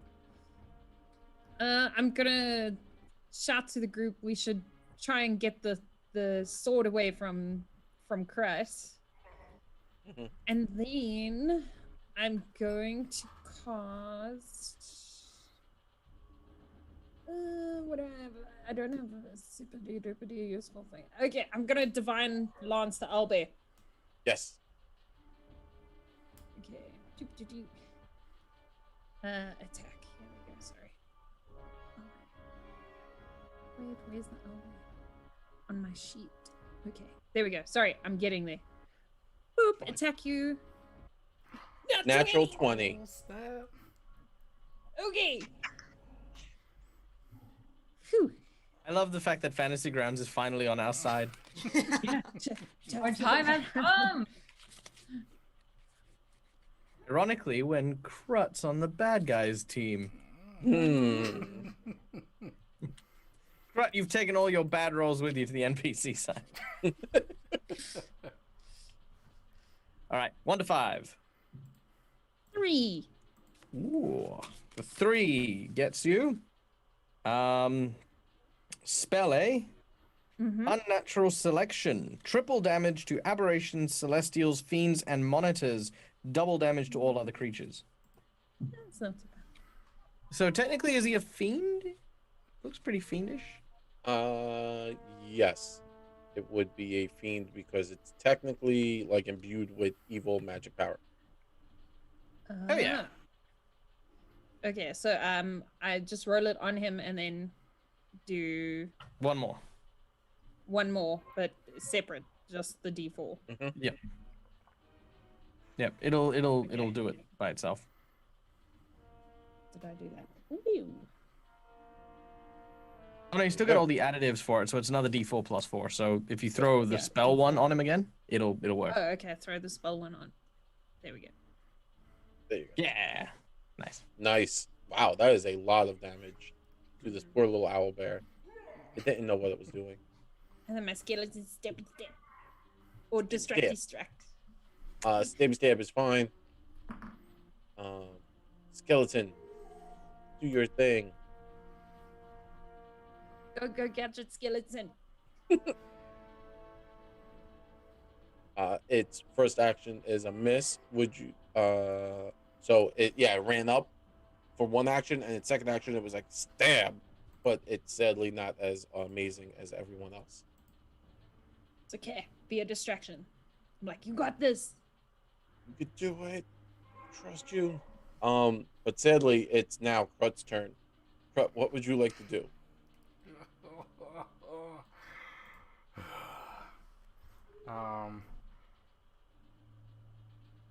He is filled with rage. He's going to turn around and probably attack the closest person to him. That makes sense. He just turns, like, slowly badass and just stares down Collodi with his sword and these wings spread out wide. Listen, buddy. Okay, we go back way. Okay, I know that at some point or another, narrator said that you and I we don't really connect, but I think you and I have a bond that no one else does. I'm always at the front with you, right, guy? Listen, we can talk about this. Got me some luck. Krut, no. He is going to. I swear, if you crit. No, it's fine. I, the player, am fine, but Collodi will hate you, bro. I've rolled so many natural ones, all for this moment. Yup. This Sec. Please, no.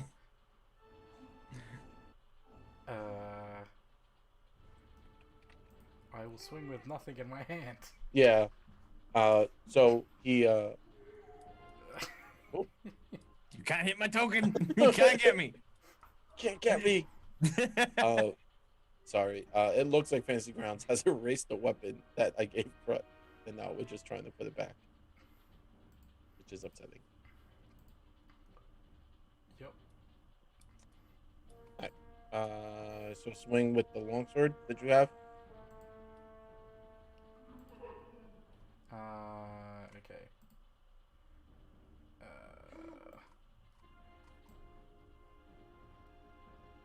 That's a hit.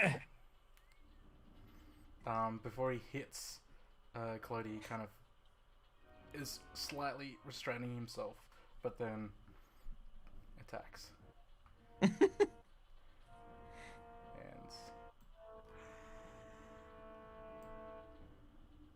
okay.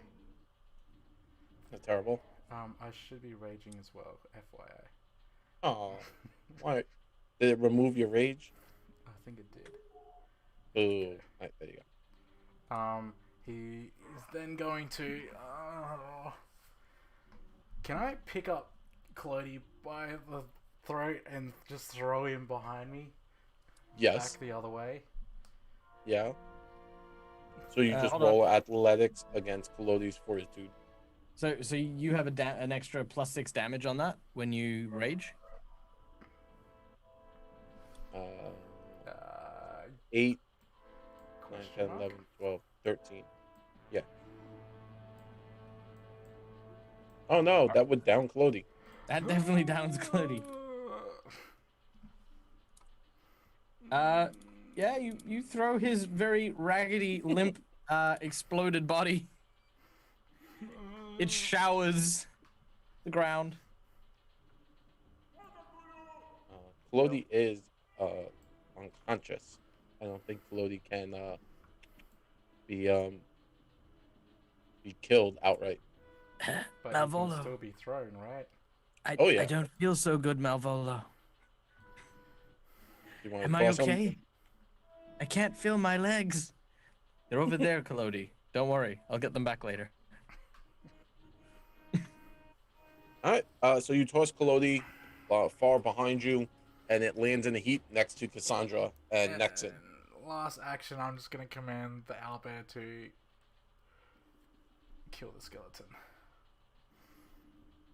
Owlbear will attack the skeleton, and I feel like you're just like, I don't want to kill my team, but I have to kill them.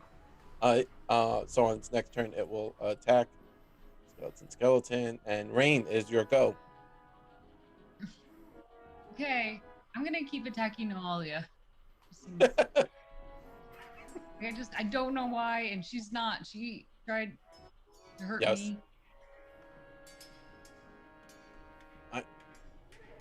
I'll try again. One of these has to hit. Oof. Right, So last close. one. Yeah, one Come more. on. Okay, nope. Nope. Still blinded, I guess, and just swinging away randomly because I don't have my seeing eye dog here anymore. Puppy, no. Um. Going to missing every single time. Like, I don't understand why you're a part of this. I don't understand why any of this is happening. We trusted you. And that will end my turn. Awesome. Nualia goes, seeing that you're reaching out, kind of trying to talk to her. She is confused as to what's happening. The power of the blade is ending. She seems to be coming to. Her arm is mangled, and it looks like a claw. You know, she's looking around, confused. She goes, "The blade, we must, the blade. It contains the spirit." And then the sword, the runes in the sword glow, and then she grabs her head as if something's controlling her, and then she reaches out with that claw and tries to rake at Rain. And it's going to hit. Yep. And then she is going to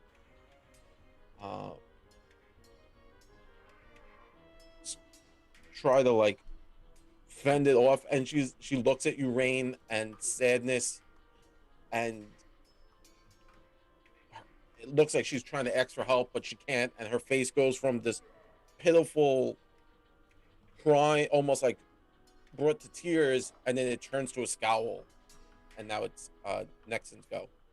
But I can't see any of that. Your blinded did end. after Oh, your it turn. did. Oh, okay. So you Okay. can now Well, see. then I just missed for no reason. I have a quick question. So oh. Gormat gave us 2 potions, a magic wand, and a scroll. Mm-hmm. Are the potion? Do I know what the potions are, or what the scroll or magic wand? Yes. Sorry. So the potions, one is a advanced potion of healing. So Okay. it's the next level up. So that would be the sorry, that's my mistake. So it's the what is it called? It's the 4th level up one. So it's the Okay. potion of healing, so it's the stronger one than you one currently have. And the secondary potion is called the Juggernaut Mutagen. So that one, if you drink it, it gives you 5 temporary hit points, and you gain a +1 to your fortitude saves. Okay. Uh, I'm oh. going. And the wand is a wand of magic missile. Okay. Yeah, so it's a lesser elixir of life, which restores 3d6 plus 6 hit points. And it's the Juggernaut Mutagen, the minor, and the wand of magic missile. Cool. I will give Cassandra the healing Mm-hmm. potion. Can't find the item. Okay. First action. Yep. So okay. It's not coming up when I'm searching for the item. But so what?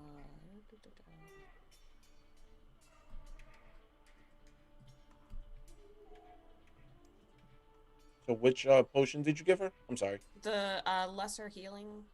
Got it. Not a problem. Not a problem. I'll send that over to her real quick right now. And I'm going to yell out, "Get the sword away from Crut," as I pull out some string, very quickly do a cat's cradle, pull it down over my head, and Nexon disappears. I will cast invisibility on myself.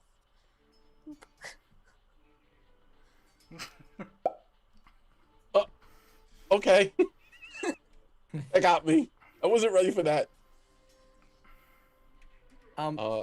Super quick. Yes. I believe, according to what we found out last week, I actually heal a little bit extra from that healing check, which should be an extra 9, and I remove a condition.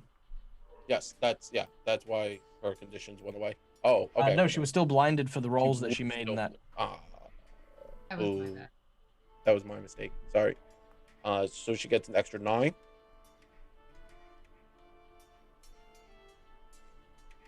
Yeah, an extra 9 hit points. Got it. But would that have made a difference to any of the attacks? Let me see. +2, no. 15, 16, 17. No. The critical fail one would have actually just been a fail. Okay. So. Damn.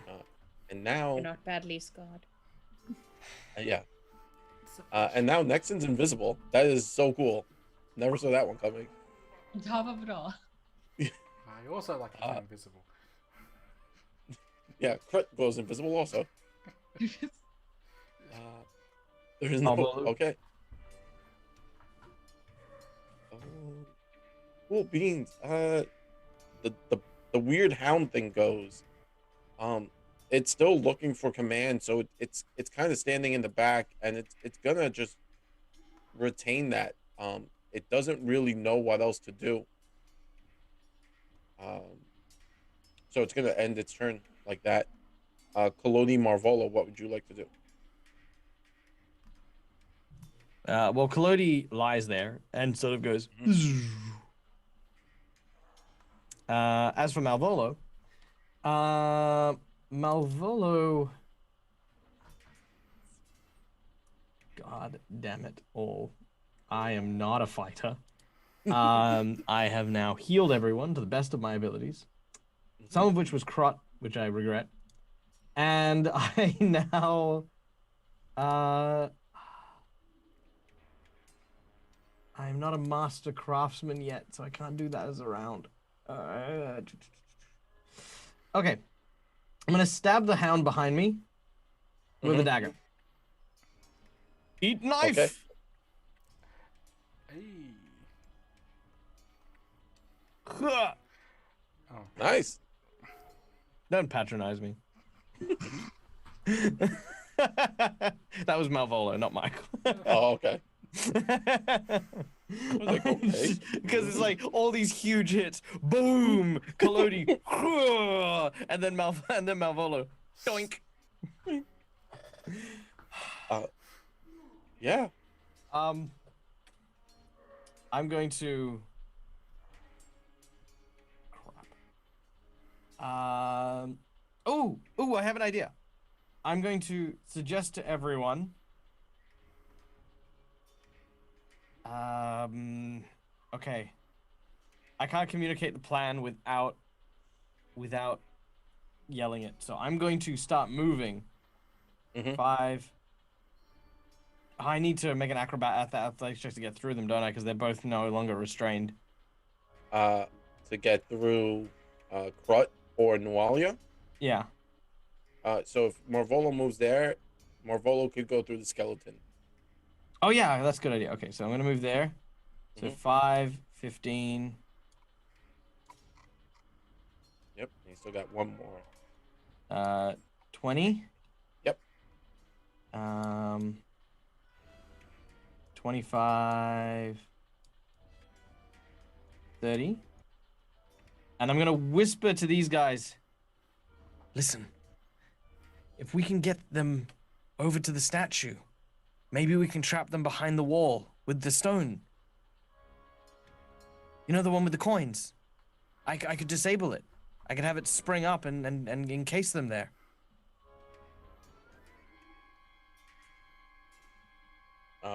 Sure. So we had. I want to see if they think it's a good idea. If they don't think it's a good idea, I won't do it. But this is all I've got left. It's a knife. This is a letter opener my grandma gave me.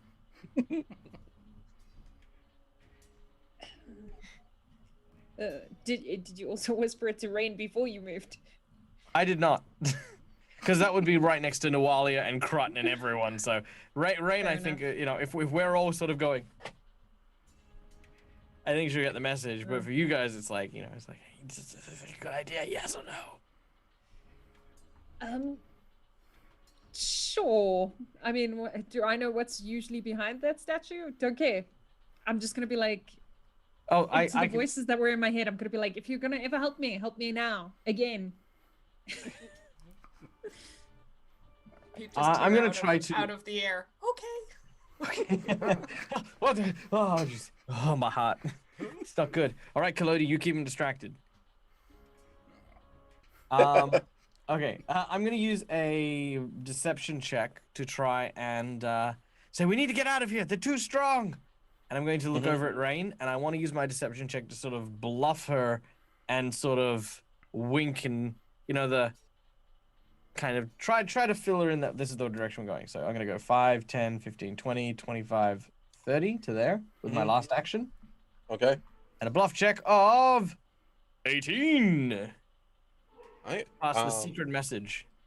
The secret message. Let's see if Nualia picks up. Nualia would not pick up what you are putting down because she is being controlled.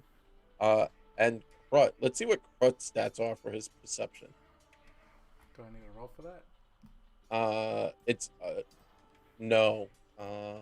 Your insight is because it's deception. No. Sadly, Krut would believe you because Krut is full of rage, and it makes barbarians aren't known while raging to come up with the most elaborate plans. No. So, All right, that is all. Rain, you kind of see what's going on, right? It's up to you to figure out what you want to do. Right, Owl Bear. Owl Bear will do what Krut said on his last turn. Attack Skeleton. It will blow the skeleton up. It might not. The skeleton might have enough hit points. Yeah, it does. Oh wait, no, he did damage to Krut. Why did it roll on Krut? That's so weird. Skeleton card. There you go. So anyone Okay, hit never points. mind. Do you want to draw a crit Awesome. card? Sure. Yay. 1 to 5. 5. All right. Slashing damage. Broad swipe. The target takes 1d4 bleed damage. With its bones. As an undead construct, it would be immune to that. And now this beastie kind of comes into the room. Rain, you could kind of see it in all its glory as this massive creature, normally covered in fur and feather. Its fur and feather has been, it looks like, completely removed, so it's bare skin and has all these scars and tattoos all over it. And it will end its go as it has to wait for Krut, who is now top of the initiative. It would be Cassandra. I'll be Cassandra. after her. Yeah. Yeah. Just gonna change Cassandra's initiative to 25. It makes my life easier. Yeah.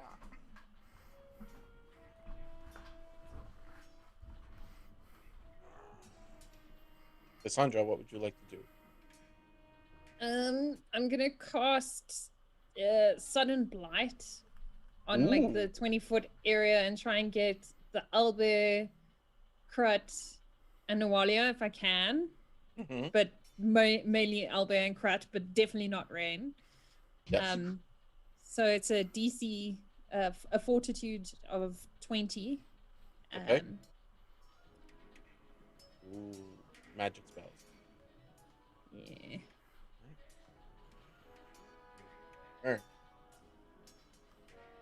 Cassandra, Nualia rolled a 19.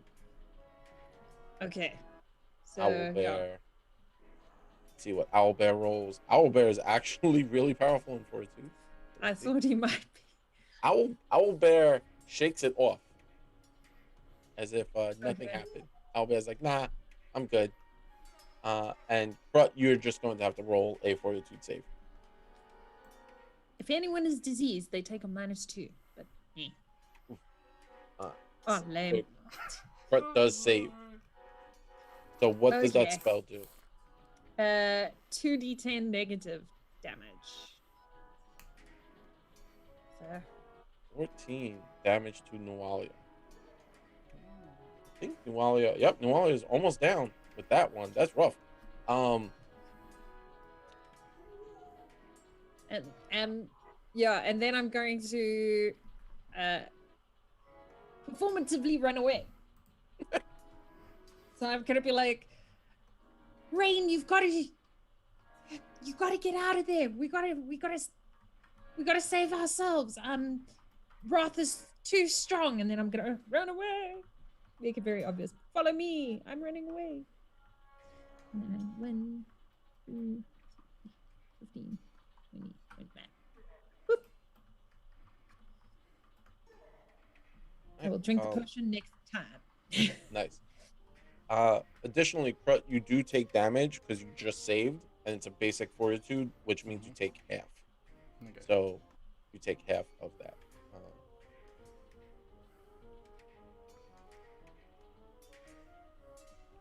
you just take that.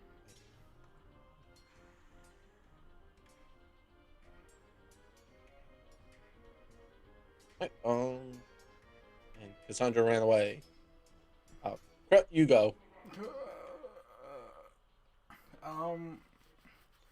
Is there any way, like, anyone in particular is I'm more leaning towards? Like, is the sword or like the rage? the rage is flowing through you. You have no one is your ally is the best way I could put it, except for the owl bear, which you have a direct connection with. Yeah. It's been inscribed with the runes of wrath, so it's kind of your pet with quotation marks around that.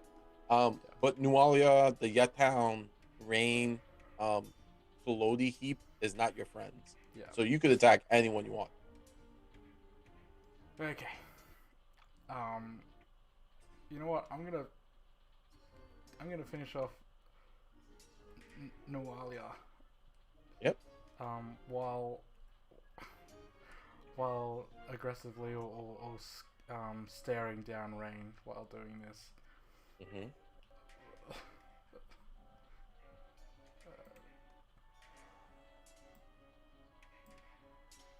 No. You know what? A secret part of me said to myself, as soon as he turns on Nawalia, he's working with us and he's gonna fumble. I didn't say it because I didn't want to jinx it, but I want you to know how confident I was that Krot was gonna fumble that attack. Just so you know. Pick a number, Krot. Well, I rolled a 1, so let's go with 1. All right, 1 it is. That is weapon tangle. You cannot use your weapon to attack until the end of your next turn. Oh, that's okay. But that also includes the rest of this turn as well. Yeah. Yes. I'm not raged. Oh, boo. Oh, you need to add the duration to the rage when you add the condition. Yes. And now I guess the last 2 actions, I'm just going to maul at Noalia with my claws. Yeah. Yeah. Those are angry little beastie claws.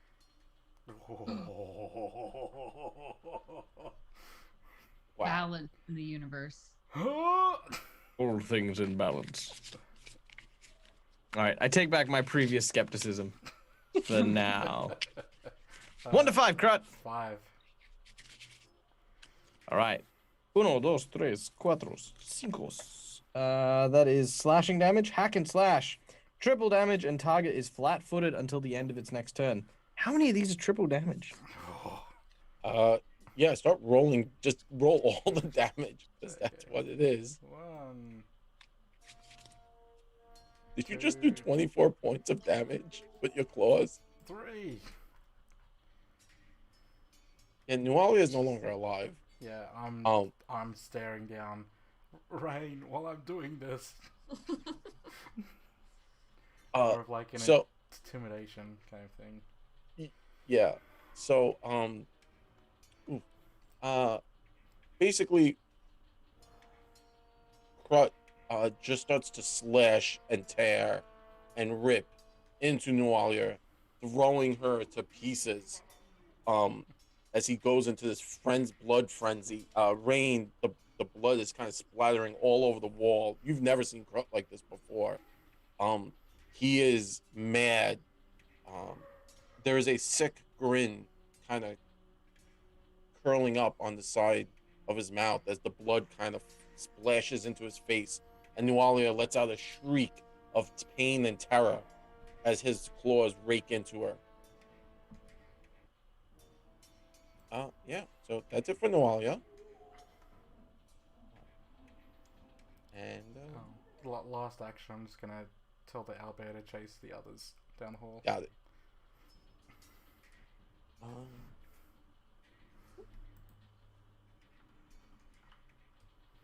Rain, it's your go. Okay. Rain's in a bad spot. I am going to try to catch up with the others, but to do so, I'm going to use my Titan Wrestler and shove Krut out of the way. Yeah! Nice. Don't leave me behind! So that will be in athletics, if I remember. Yes. 1 moment. Yes, you can roll your athletics now. 26? Oh, yeah, that is more than enough. I'm just gonna shove him into that wall. Shoulder check. Yeah. So Rain, I am a linebacker. Move Rain it. shoulder checks you, pushing you out of the way. Nice. Yeah. So now you have a clear path to just start moving. I'm gonna use the rest of my 2 actions to leave. Sure. Awesome. Thank you, Rain. That was awesome. Oh man. Nexon, it is your go. You are invisible, so no one sees you. You're no longer part of this. And you are it's your go. What would you like to do, Nexon? Nexon's going to try and pick up Kalodi to make it look like he's coming back to life. Okay. And then, like, scuttle him off with the rest of them. So I'm guessing probably 1 action to, like, pick him up and probably half, like, can I move at normal speed or is it half movement? It's going to be half speed Okay. to carry Kalodi because he's bigger than you. Yeah. So yeah, I'll use my 2 actions to go.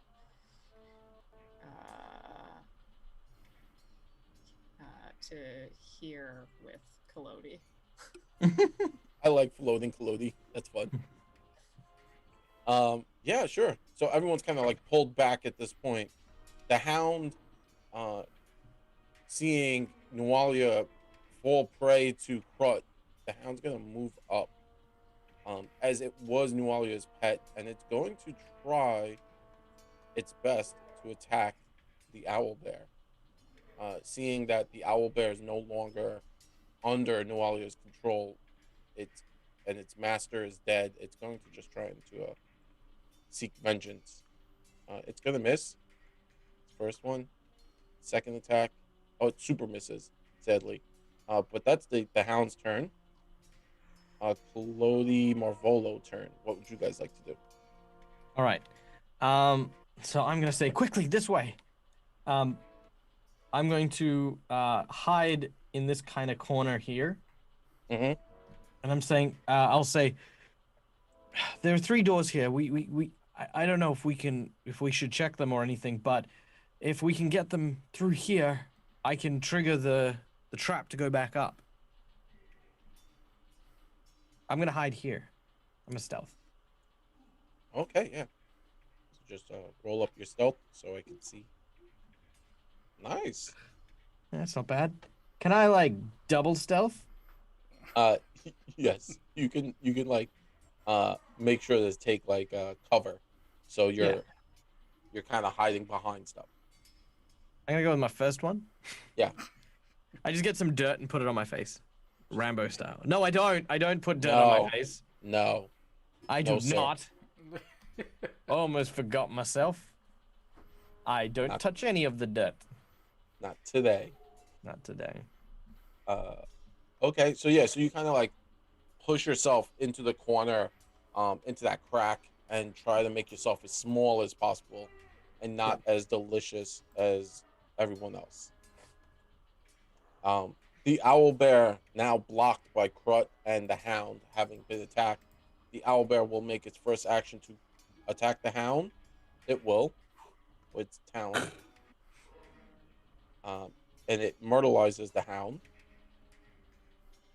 Then, following Krut's command, it will move on its next action.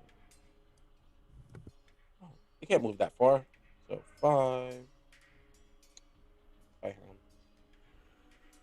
Krut. Okay. There you go. Top of the round, Cassandra. What would you like to do? I'm gonna drink that potion, Mm-hmm. and I'm also gonna like when Kalodi comes back, I'm gonna be like, Nixon, is that you? Like triple check, because Just I've seen undead things. Who knows? Yeah. wave Kalodi's hand and be like, yep. Okay, cool. Yeah. So I'm gonna drink that potion. What do I have to roll? Oh, to heal? For the Yeah. potion? Okay. The potion is 3d6 plus 1. When? Oh goodness! And the first time I rolled the d6, I didn't roll it on me, so it didn't count. But it was also a 1. Okay. So it's a 4 and 6. So that's how much hit points you get back. Cool. So 10. Okay, Yeah. that's helpful. I don't know how to add them on me. So Woo! Magic. there you go. Thank you. You're welcome. And then I'm going to Divine Lance the owlbear. Yes. Because it still moves real fast. Okay. On the owlbear. Come on. That hits. Yes. Okay. Good. Cool. Okay, yeah. That severely hampers the owl bear. Does Divine Lance do more if they're... Let's just focus. Nope. Sorry. I thought it would do more if it was like a fiend. That was my mistake. Yeah. I apologize. It only gains the trait of the alignment I am. Mm-hmm.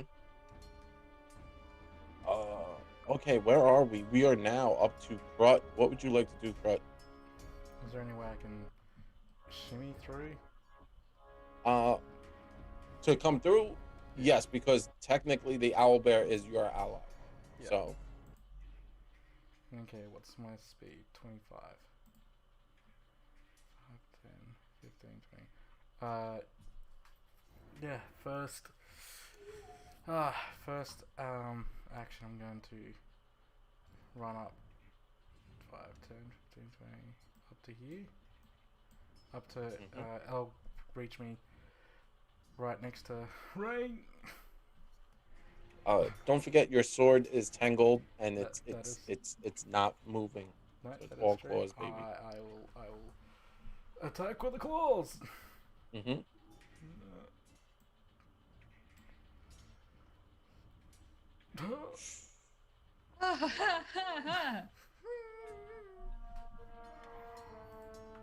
Cool. But Crud already had a critical card, so he doesn't get another one. No. That's true. But there is some bad news. That means Crick gets more life. So roll your damage, Crick. That's not bad. Yeah. I feel fine. Just all thumbs. Alright. You still have one more go. What would you like to do, Crick?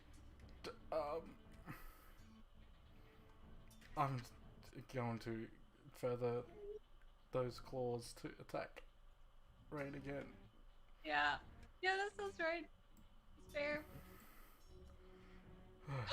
Oh, the critical fail. Cool. That's right. Oh I'm no. okay with that. Very happy. But I think Crud also had a critical fail, didn't he? Yeah. Yeah, on Noel. Yeah. Oh wait, That's no, how you can't use your weapon this round. Remember? Yeah, Oh, you yeah, used that's it, using my so- claws. Yeah. So yeah, okay, fair enough. Yeah.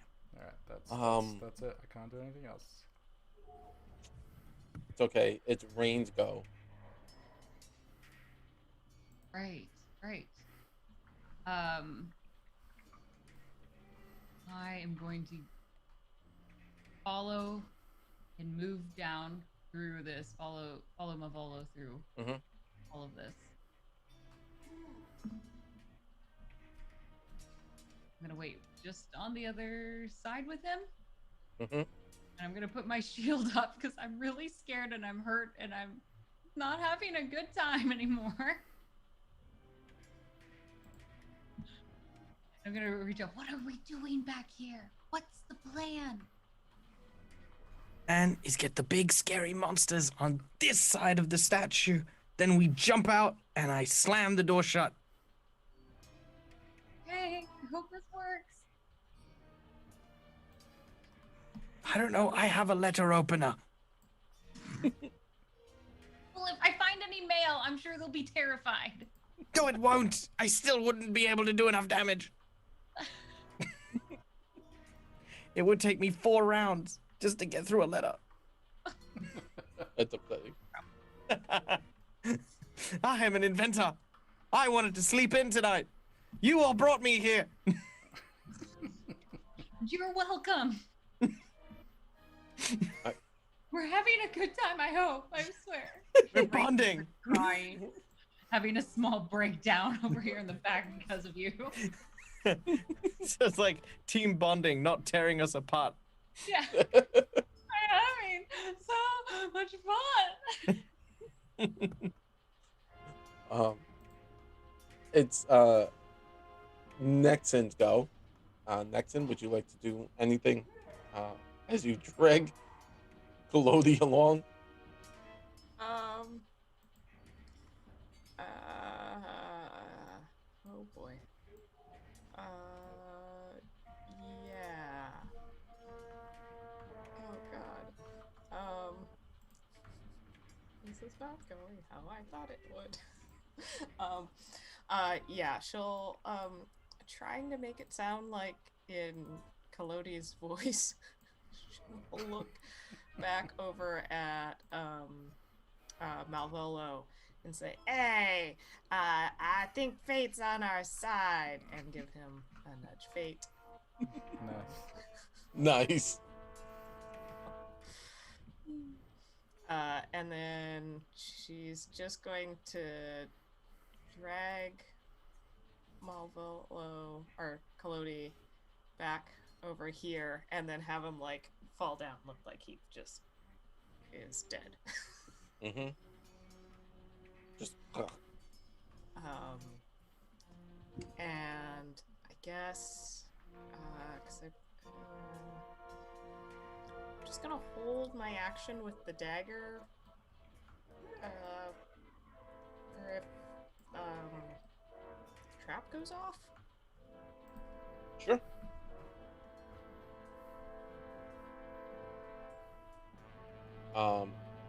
Okay. So holding your action, and it's the puppy's dead, so not a problem there. Kalodi and Marvolo, what would you like to do? Okay. I'm going to say, Nexon, throw Kalodi in here.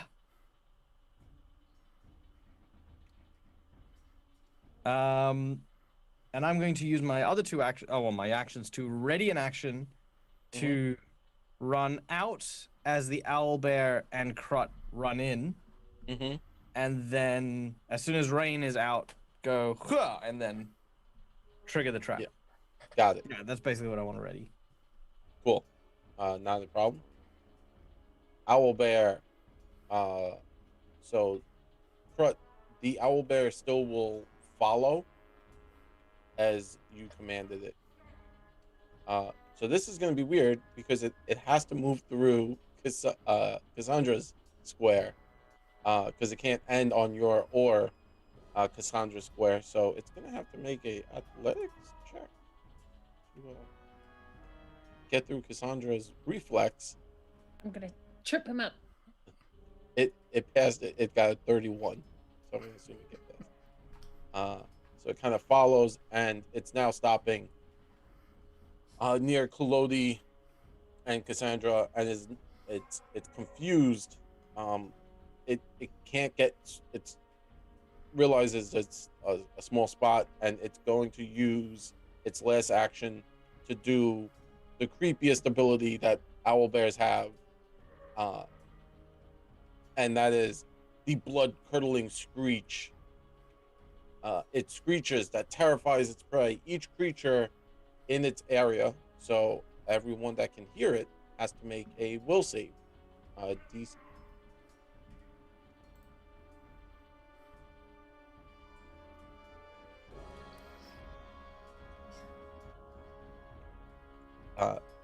So everyone who fails is now frightened 1, which is fair enough because it is a giant owlbear. Sorry, I missed. What was the DC? Will. No, what was the number? Oh, 20.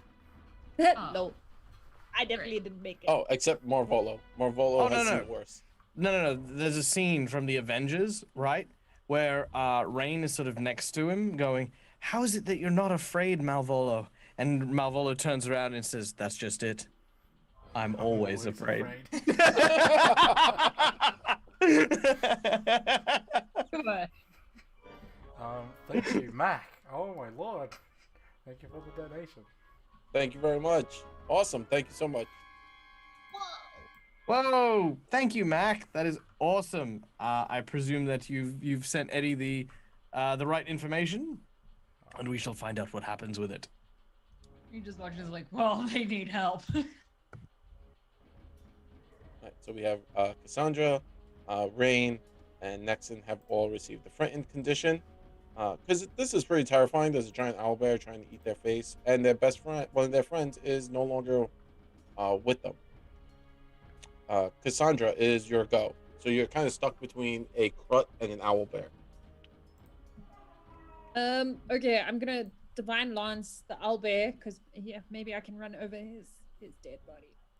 Yes. So good. So let's do that. Sorry. Boop. Okay, on the owlbear. Well, that's guidance. We don't want to send that on the owlbear. Not for you. Okay. Come on. Yeah! Oh man! Boom! What? Yeah! No, I'm very afraid. I'm just like, ah! I'm so afraid. The owlbear goes down. Can I can I man. run over it? Yes, it's no longer damn. an enemy. Okay. Just a triumph tromping, like, just over it. 15. Yeah, that's it. What just happened? I'm just imagining it made this like big, and then just turned into a roast chicken. Yeah. Oh man. Yeah, Oh. as it screamed, I was also like, ah! It just like beamed way longer than I should have been beaming. I'm just, and then I Hazardous. ran away. Oh man. Oh. Okay. That. Woo. That changes everything. But it's now Krut's turn. Krut, what would you like to do? Alright, well. Okay. I will. 5, 10, 15, 20. So the owlbear's dead. Yes, it is dead. Well, it's dead. Yeah, unless you have any way to bring it back from the dead or give it life. I like to Like cast hit points. Revivify. No, I'm joking. Nice. Okay, I will. Okay. I'm gonna 5, 10, 15, 20.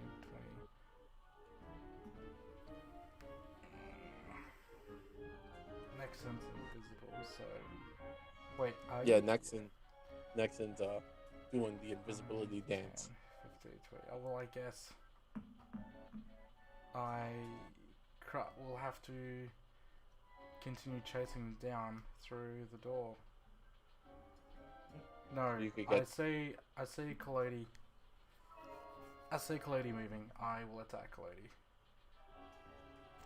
Okay.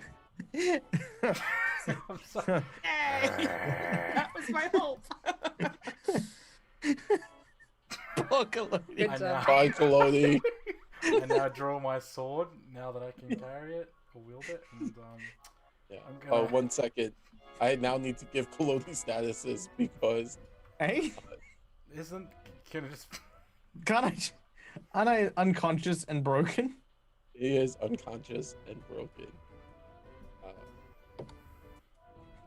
I'm just imagining that scene from The Simpsons. He's already dead.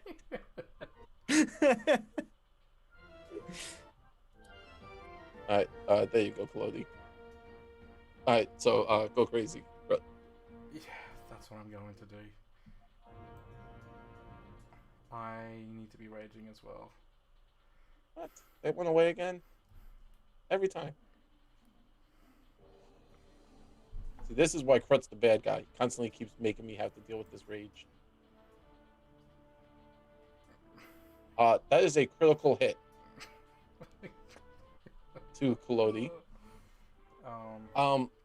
So as the blade kind of comes slashing and smashing into Kalodi, the runes on it glow and ignite, launching this blade into fire and flame.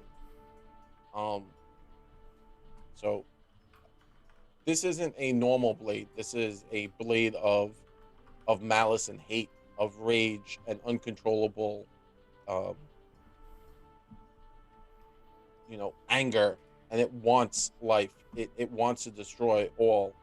And as such, everyone now is probably going to have to make a save as it explodes into flames.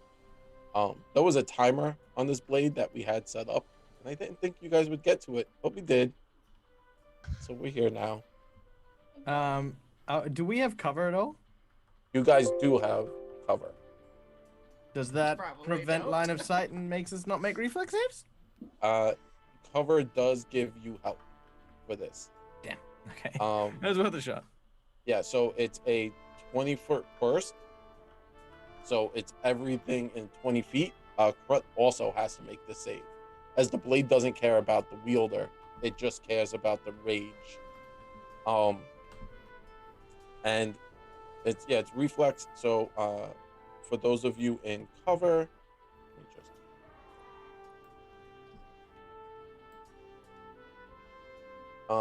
what's funny is Nexon's actually in probably the most cover because she's got Kalodi on top of her. Got her human shield. Yeah. Puppet shield. Puppet shield.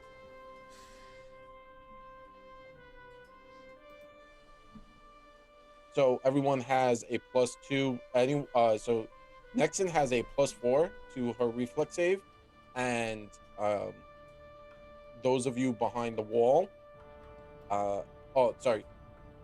Cassandra and Rain have a +2, and Marvolo, because you jammed yourself in that corner, have a +4. So just add those numbers. Nexon is totally like, no, I will not be hurt by this explosion. So 1 second, sorry. And it uses, I believe, yes, it's a basic reflex save of a DC 20. So Cassandra, 18, 19, 20, you pass. Krut fails. Nexon almost critically succeeds with that +4. Rain's, I think, Rain by this much, and Marvolo with a +4. You pass. So those of you who passed take half damage. Nexon, you take 0 because you kind of just push Kalodi above you, and it eats all that damage. I don't know how Kalodi looks at this point. I'm assuming he's just ahead. He's probably like a torso, one arm, and the neck just kind of pulled out. Yeah. Let me quickly roll damage for the evil sword, and then I'll tell everyone. So that wasn't bad. 12, 13, 14, 15 points of damage. If you failed, 15. If you succeeded, you take half of that, so 7. And if you critically succeeded, you take 0.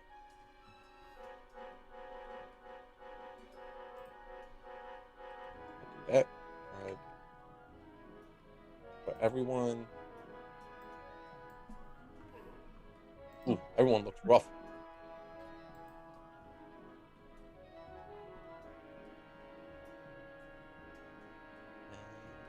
I think I got everyone. Oh,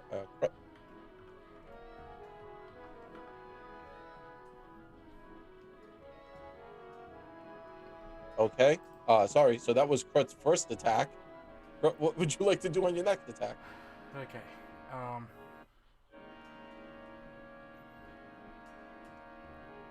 Well, knowing that I could see Kalodi now it's not moving, it's broken to bits, I guess I'll use my last action to walk through.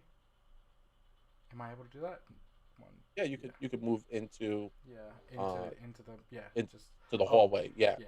yeah, and then Rain, and Cassandra are standing right there, looking at you, being angry. Uh, Rain, it's your go. The sword dies. The flames on the sword kind of flicker and die down, but the runes glow with more intensity. Brett just kind of walked in. He comes out of this explosion of fire, just walking in. Oh, can I try to trip him so that he has to stay kind of right there in that trap? Because that's where we want him, right? Or did we want You him got further in? Right, right in that door. Marvolo. Where do you want him? I want him pretty much just on the other side of the statue there. Okay. So just like literally 5 foot across from where he is, or at least enough for if we can dot out, then that's fine. Okay. Uh, So I will push him. That's what we need. Push him to that spot then. Okay. So you make a athletics check, which you have Yeah. that. You're pretty powerful with that. So Let's hope it works. 30 Okay. 20. that's not bad. That's not bad. Right. It goes to Rain. Rain's hard, and it goes to Rain. So Rain, you kind of roll your shield and you elbow Crut like you've been linebacking him all day. So you push him out the way, pushing him into Cassandra, pushing Cassandra back 5 feet. And now Crut, you're standing in here, looking at Rain, eyeing Rain up and down. Rain, you still have 2 more actions. What would you like to do? I'm going to try to actually grapple him. Okay, yeah. At this point, to hold him here then at this point. Okay. Yeah, so Greb, make a athletics check again. 18? Now, sadly, Cret is a little bit more wily than that, and he, you reach out to grab him, and he kind of like, pushes you back away from him, pushing you off. 0 point. Yeah, hero point. Hero point. I'm using it. Come on, Crut. Do it. You have to listen to me. You have to listen to me. This is for your own good. I know you don't want to do this. I know you don't want to hurt your party. I can't let you do this. So she's going to hero point this. Do it. Desperate.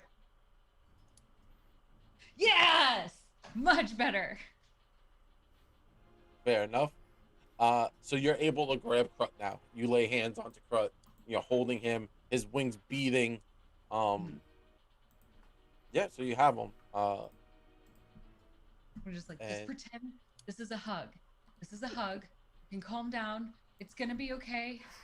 I don't know why you're like this. And she's just like crying as she's trying to hold Crut back, just frustrated and terrified and unsure of whatever is going on right now. And that will be her turn.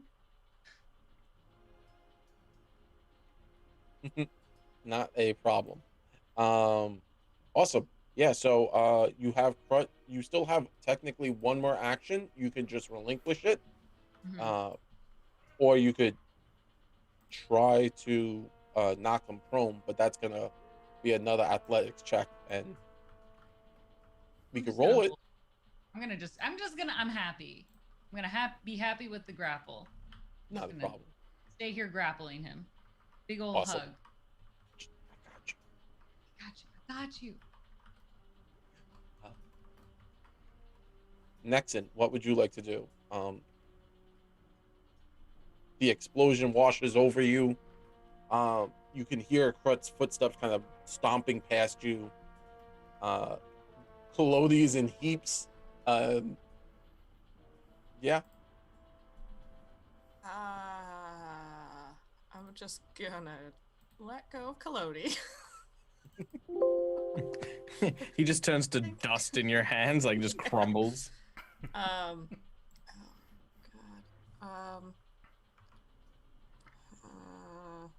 The wind whispers, "I thought we were friends." I'm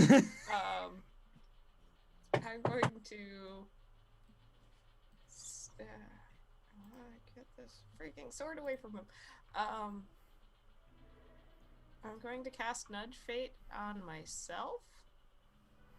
So just, I think fate is on my side. We're all stuck on the other side. Yeah. And I'm going to run up to Krat. Yeah, and I'm going to try and disarm him. Oh. Probably not gonna go well, but we'll see. Okay. Okay. Okay.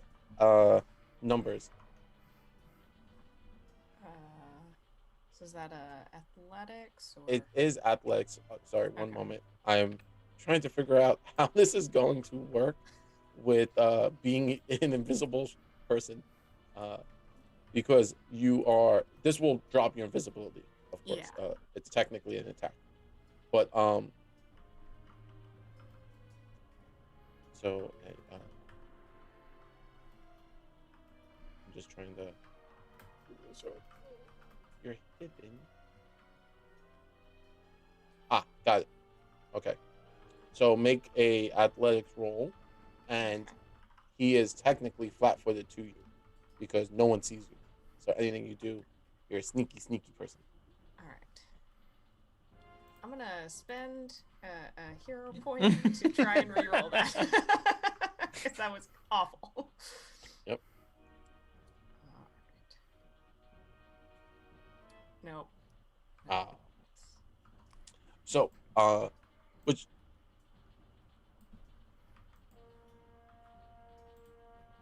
Okay. Oh.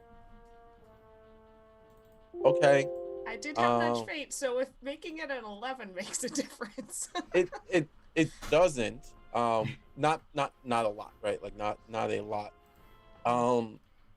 As you grab onto to Krut, you you're kind of grabbing his wrist and trying to hold him in place, and you're kind of getting like shaken around, but you come out of invisibility and you kind of got your hand on him, aiding Rain in her attempts. So you'll be giving +2 to Rain on her attempts to kind of shove and push him around. So that helps. Which is never bad. Aid actually is really useful. But we will now bounce over to Marvolo, as Kalodi is not doing well. Okay. Has Krut noticed me? No. Krut seems to be grappled by your friends Nexon and Rain at this point, so Krut seems preoccupied. We need to get out.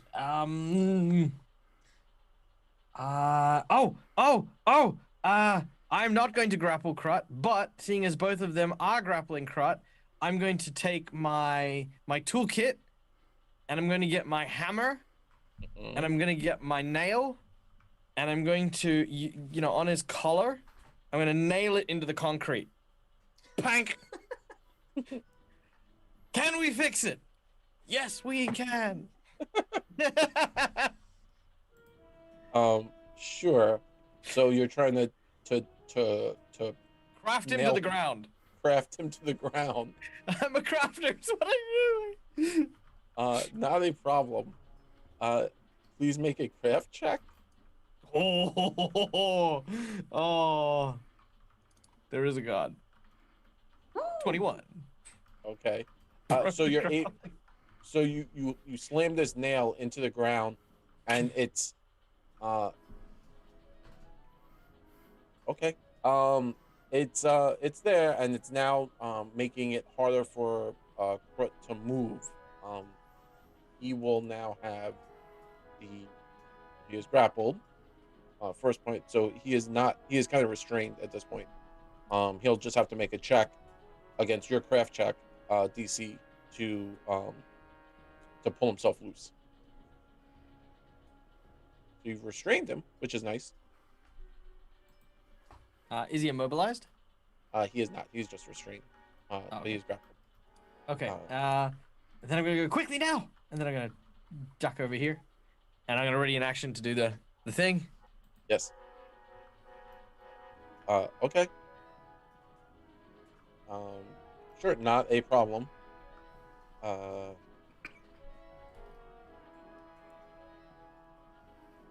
I'm gonna which, mostly point at Cass. Cass, quick! Yeah. You're too deep in. Oh wait, no. I'll also take an action. Yeet! yeah. Kalodi, I choose you. Just threw Kalodi in there. Okay. He's like a head and an arm go flying. Yeah, it's a head and an arm. Just like bits of Kalodi go past Rain and Nexon. Like slow motion, we're like, You also notice that underneath his jaw, the bomb is still attached. Yeah. oh god. Yeah. So Owlbear stops. Cassandra, we come to you. As you're standing at those doors behind you, you hear a voice call out to you. Oh no. It beckons you. You can hear the voice of your lord behind you. Like, out of character, I was thinking, like, if we got something, could we have it, please? And in character, I'm like, that guy's a dick. But he did try to say, the Lord, not Macgie. You're amazing. My Lord's a dick. He did try to stop me from opening the doors. He was like, I don't know what else to do, because otherwise, like, I just murdered an owlbear, guys. I'm gonna murder Kratz if I obviously divine lance him. Like, clearly, in my mind, that's what's gonna happen. I'm afraid. So I'm gonna go into the doors, and I'm just gonna, like, give Malvolo a look of, don't judge me. So as you enter this room, a ghostly figure seems to be seated in the throne in the front ahead of you.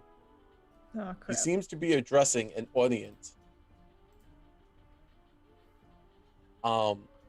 As he moves his hand about, his fingers decorated with hooked rings, but the words issuing from his phantom mouth are difficult to make out and in a strange language that you seemingly understand.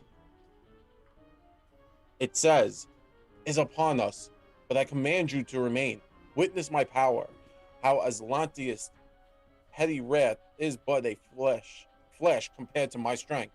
Take my final work to your graves, and let its memory be the last thing you," and then it fades. As you quickly look around the room, you notice a strange item at the foot of the throne that is standing there, and it calls to you. I need to pick it up.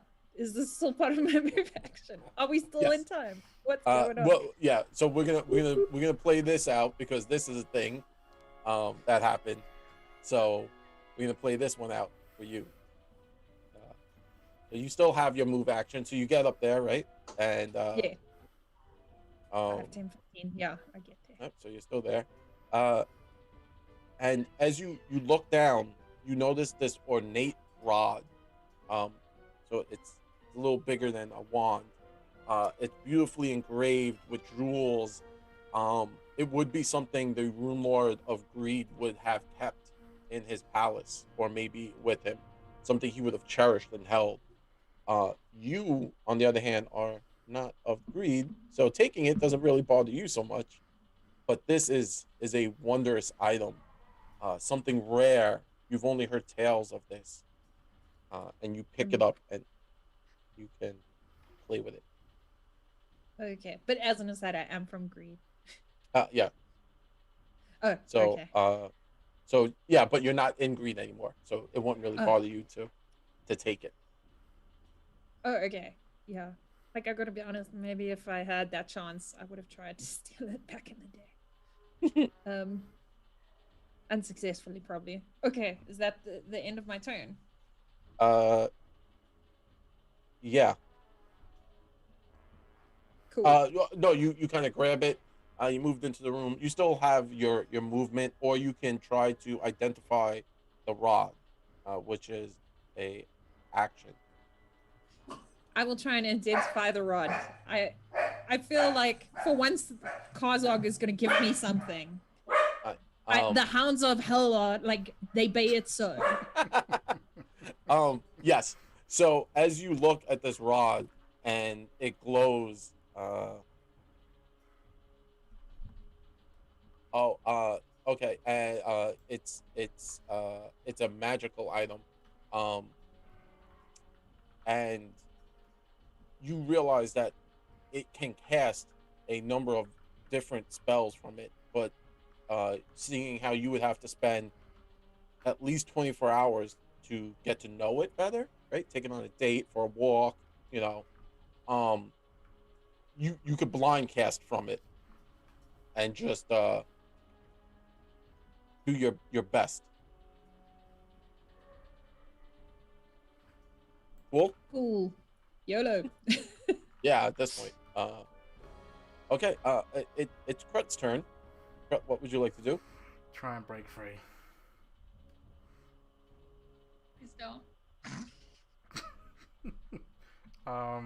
Yeah, I'm gonna try and break free from Rain's grapple hug. Hug. Okay. Hug. From a hug.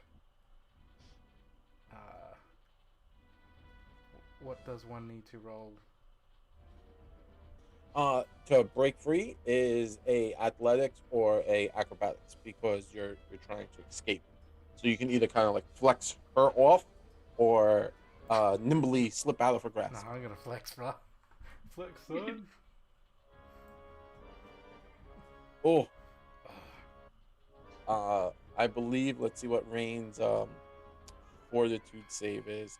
Sadly, Rain is holding tight. Remember, she has that aid from Nexon, so Nexon's on your arm, and Rain is like trying to bear hug you, and you're just trying to shake them off. Okay, Gian, what do you mean sadly? Sadly. Yeah. Yeah. Oh, sadly, you can't break free and murder all your friends. Too bad. They're gonna have to live till next week. Oh. I'm just gonna keep on slithering out. Keep on. Oh, Oh no. No. how many nat 20s have you rolled this? No. He's been stacking them. Stack them. How? How? So many nat ones in your my God. history, and then all of a sudden. Oh. Okay. So you you kind of push your way off of Rain and Nexon, and you're now free. And as you push them, you kind of like move quickly, but you realize someone has nailed you into the ground. Well, I'm gonna ignore that for like the split second, and I'm gonna attack Ray with my last action. Okay. I'm sorry. It's okay. I understand if you're gonna murder me. I'm actually crying as well. Wait one moment. Wait. Wait, how does... Oh, you have a plus 12 to your hit. It's the sword. Yeah, that hurts. Ouch. So I just realized this. Yep. When Rain equipped her gear, she didn't say that she had armor on. So she's been fighting all these encounters without armor. Oh no. Look, we know that Rain's got anxiety. We just haven't told her that she woke up without clothes for like the last few days. She's been walking around naked. And we've just been like, don't say anything. No, it'll make her feel horrible. Could you imagine how mortified she would be? Yes. How embarrassed. I would never go out in public again. Um, That explains it. I'm sorry. I'm so. I was like, how does a 16 hit? Because the math says that it shouldn't, right? At your level, Yeah. a 16 shouldn't hit. So I looked and I was like, oh, it's not equipped. I was going with the intimidating factor of who wants to fight the naked crazy woman out on the field. Yeah. So, well, she You can, want to wrestle? Oh my gosh, I can't believe this. well, she can equip now, and I could just. She Yeah. waits, not- turns a blind eye. I've been fighting naked this whole time. Ladies and gentlemen, we are in episode 14. I apologize. I should have looked that over long before. But can I we just have- say, like, how she's survived this whole time? You are Yes. That's hardcore. pretty Yeah. impressive. Frontline Yeah. fighter with nothing on. Yeah, I'm really Freedom! surprised. I would like to suggest to the GM that we should give Rain some sort of superpower. Like there has to be some sort of like achievement feat or something that we should give. Like played 4 levels without armor on the front lines. Yeah, You know, I'm gonna give it maybe like a Oh. hero point. yeah, she'll get a hero point for that one, and we'll say it doesn't hit because with her armor on, it doesn't hit. Now that I have clothes on. Yeah, so it Nixon wouldn't just hit. put some on you while she was invisible. She was like, "I'll just do it quickly." Yeah, I you know, didn't want to say anything to embarrass her, so just sneaky. Yeah. sneaky. Yeah. Yeah, I apologize. That was my mistake I'm as a like GM. crying from how embarrassed and how funny I find this at the same time. What McBluff said, Rain is the true barbarian here. You guys were making fun of Crud earlier of needing new clothes and walking around in his underwear. And you've been letting me walk around naked the whole time. Hey, she naked. Buffing up says, well, it's probably because you're preparing yourself for shapeshifting. That's right. Yeah, that's it. That makes perfect sense. Well, So sadly, the 16 does not hit at that last attack, Crut.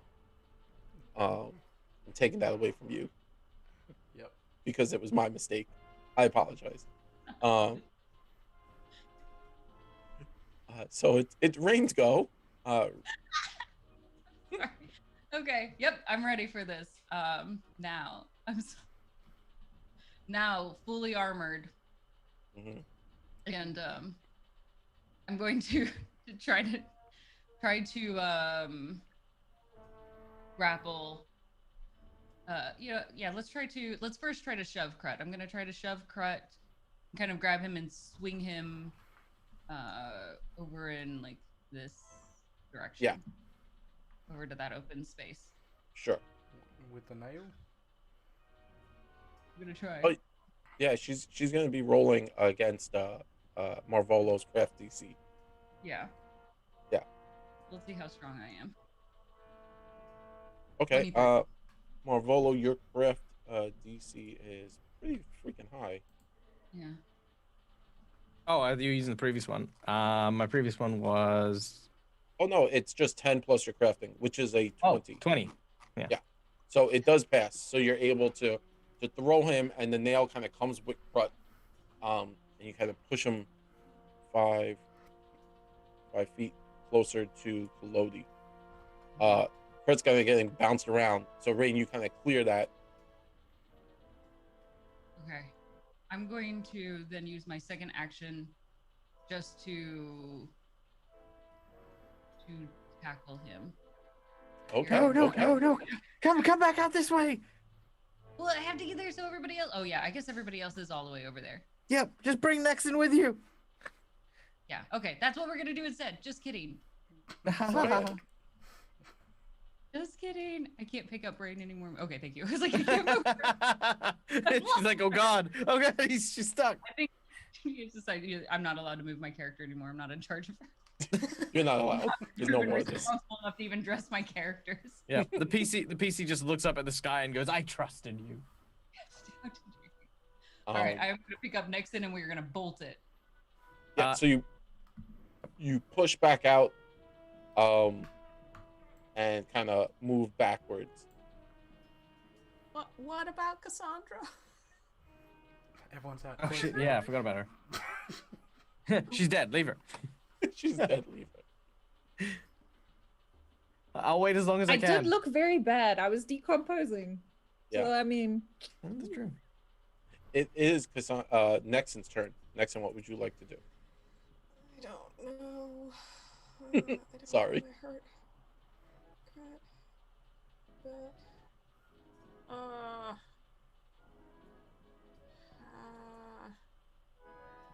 yeah. Well, mechanically, Cassandra does go before Crut, so she'll have time to get out, as it were. Mm-hmm. Yeah. I'm just gonna look up at Raid and just like stroke her little nose and just go and I will cast Soothe on her. Aww. So that does 1d10 plus 4. Wow. So 3 point so that's 7 points. And she also has a +2 status bonus to saves against mental effects. Nice. I have a long I never problem, thought. so this is very helpful. I was gonna say I never thought I would ever associate a smell with a spell, but this definitely smells like lavender or sandalwood when you cast. Soothing. Yeah, with my final action, I'm just gonna look over at Collodi or Malvolo. Be like, fate's on our side? And give him a nudge, fate. Is Nice. it? Is it really? Okay, well, you can tell Fate she's a bastard. Cassandra! Cassandra! And now we move over to Marvolo Collodi. That's all I do. I'm ready. I'm waiting. You're waiting to spring the trap? Yeah, I will pretty much wait to the point where if Crut steps on the trap, I will activate it anyway. Got it. All right. Cassandra goes then. Okay, I'm gonna rush back into the room and see. Okay, before I rush, I'm just gonna like to the ether, say, thank you for to my Runelord for once. Don't want to appear ungrateful. I'm also gonna like throw a coin into the water. Like I took the rod. Just Give you a little back. You can't just take stuff from greed. Awesome. And then I'm gonna we go into a dungeon and we give the dungeon coins. Yes. 5, 10. Does it count as a cross, or do I have to go down and then across? So you could go 5, 10, 15, 20, 25. So if you just keep moving, you'll be able to get out. Okay, and then I'm going to point the rod at Crut and be like, I hope this helps. And be like, Crut, come back to us. And then I'm accost it. Okay, roll a D100. Okay, a D100. So it's 2 D10s because there's no D100 yes. here. Okay, so if you right click on the D10, you should have a 100 percentile What? figure. Oh, percentage. Okay. Yep. Okay. Yeah. 98. Is that 98? Or did it not show on everyone's? It ain't, but I trust you. Okay, are you sure? Yes. I can reroll. Nope, I trust you. So Okay. the space around Crut, so the wand fires and energy unleashes, and the space around Crut starts to shrink and shrivel, and Crut actually shrinks one size smaller. Yep, Crut, you are now a small creature. So the size of like Oh wait, Malvolo and stuff? oh, I apologize. Wait, blah, blah, blah. So it casts the spell, warp space, to make a creature the target. Oh, I apologize. It cast it on you. I read that backwards. So cast goes from medium to small. Yeah, I'm like, What happens to a small creature? It's just tiny. So it's Cassandra's the size of a cat. Yeah, Cassandra's For a now day. become cheap for a day. What? Yeah. Aims at Crut and then just Crut gets I- huger. And then I'm just gonna shout in my smallest, squeakiest voice. I'm like, crap, come back to us. I'll give you all the perfume and booze you want. No. Come back. Come back.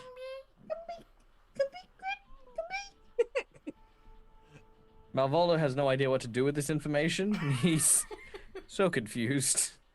What? What? Why? Why are you?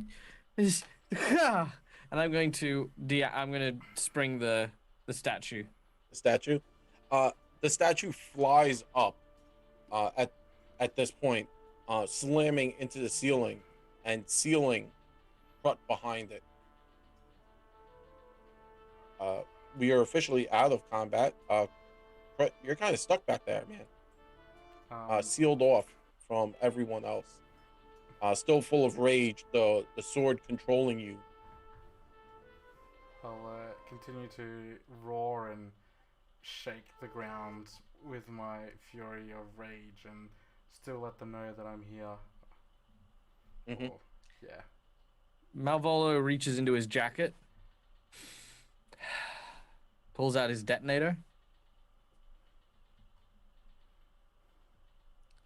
It looks like he's struggling. We need to get the sword away from Crut. It seemed to, when Nawalia dropped the sword, she changed, and Crut changed when he picked it up. Well, yes. But he is dangerous as he is. Even with all of us together, I'm not sure that we could defeat him. Hey, the I'll- necromancer. I'll pick you up. And then I've still got the rod, and I'm like a little decomposing like Monster High doll. I'm like, what we could do is we could kill Crab and then we bring it back really quickly, away from the sword. Knock him out and take the sword away. That's not a bad idea, but it's quite a precise thing. I could, again, it is doable. But I I wouldn't do didn't it unless we really all. knock him out. Oh, yeah. We Kill him just a little bit. like we put in like a small smoke into that space and it fills up till he has no oxygen. That would murder him, wouldn't it? That would murder him. It would Look, murder I'm not doing this on my Bring own. him back. him. Yes. Bring him back. Yes, but Crut has been through so much. And, when we met Crut, I said to myself that for what terrible things he has suffered, I would not be party to his suffering further. I don't know which is worse, what we're about to do, or if the sword itself is the worst. What say you, Nexon? I don't think that. I mean, that doesn't seem like Crot to attack us. So, I think we'd maybe be doing a kindness, getting him back to who he was.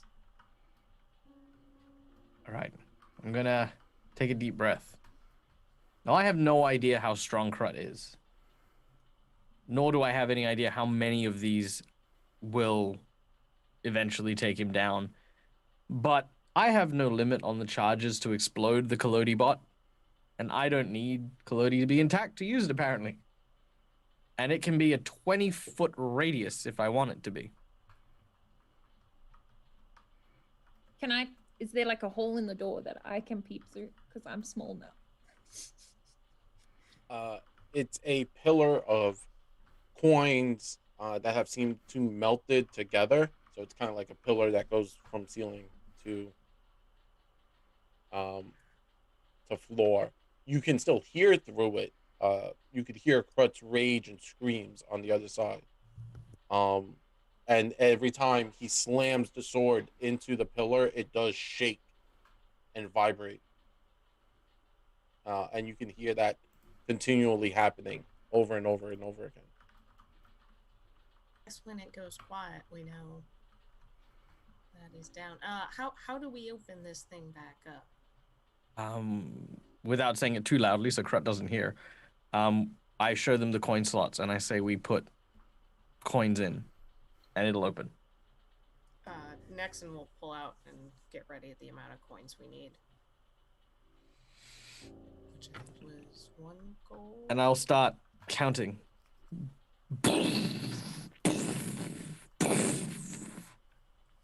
As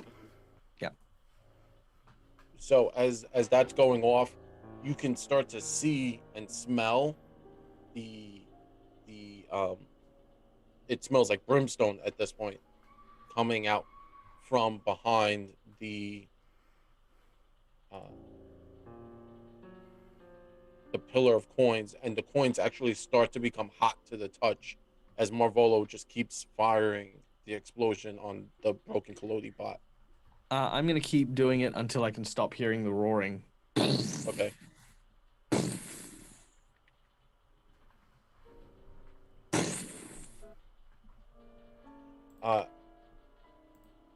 At this point, you've done it a number of times, and it feels like it's more than enough.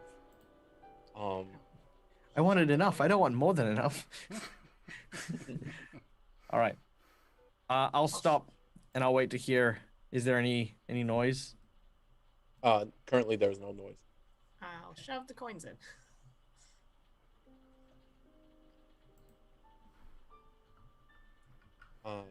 As you place each coin into the slot, they go through. It's hot to the touch, first off. So as you're putting the coins, you're singeing your fingers, but you're doing it quickly, and with haste to try to get to your friend. The pillar starts to again ascend, and it kind of gets jammed halfway up, and you look inside and you could see Krut laying on the floor, still clutching the sword in his hands, but the runes on it are still glowing and actually are brighter now. If this entire area was dark, that sword would be glowing. I'm gonna go under the door and go to try it. I'm gonna first move the sword away if I can. I'm gonna go. Oh, sorry. And while she's doing that, I'm gonna run over and treat medicine so that he's not bleeding out. Sure. As everyone rushes in, or those of you who wish to rush in, you look down onto the sword, and the runes have started to grow onto Krut, like literally into his skin on his arms. And as you try to peel his fingers away, you realize that the sword itself has grafted it's become one with Krut's hand. The blade and Krut are seemingly one. As you go to pull it, you can hear a moan come from the body of Krut. And Marvolo, as you lean down to kind of quickly do medicine, you open Krut's eye and you see it's just the rune of wrath. There is no more iris, where a living creature would have an eye. And on the blade itself, you can see each of the runes, and you're looking at them. One of them now looks like Krut, just standing there. It looks like it's been changed. The rune has changed to make a small figurine that looks like Krut. I'm going to pull out some string and start wrapping it around Krut's body and cast restoration. See, it'll take me about a minute to do that. Okay. If that does. Body around so she can easily wrap him. Mm-hmm. This So, doesn't look good, Nixon. I don't know what to say. I think For the first time in probably since you've met him, Malvolo starts to say something in ancient Thessalonian. He says their influence, their magic, the sword he possesses. Krut spoke to me about it once, a long time ago. That he was a champion for Wrath, that it was trying to bind with him. Its name was Garavok, the Sword of Wrath, destined to be wielded by the champion that would protect the Runelord of Wrath themselves. That woman, she had it on her, and Krut took it. She must not have been worthy, which is why we could have pulled it away, but Krut was destined for this. This was always the intention. I don't know how we can help him. Have we lost him then? No. If we look at the runes carefully, we can see there is still something here. As long as we keep the sword in his hand, the connection is still there. And what can travel one way may one day travel another. I'll need to... I don't know much about the magics of Zin Shalast. Sorry, Zin Bakragan. Perhaps there's others that might be able to help us. Right.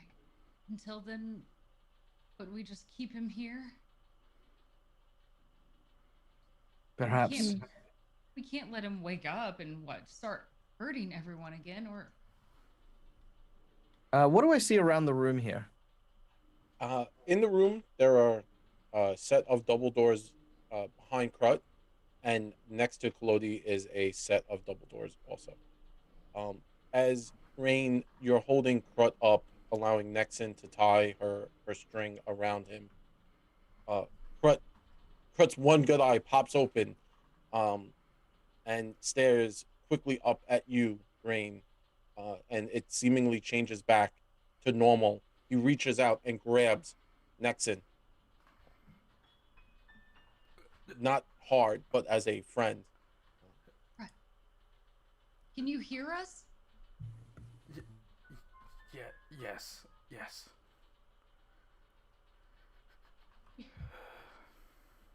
I don't think we can save you. Not yet. But you have to hold on, okay? We're going to try.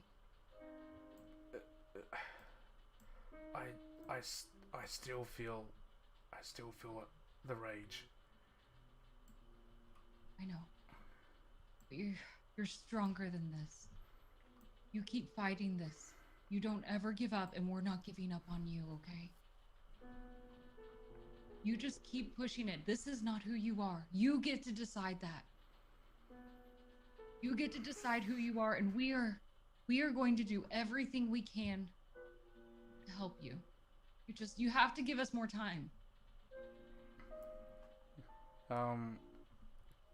Krut just then kind of doesn't say anything else. He looks at everyone, takes a moment, and then just smiles.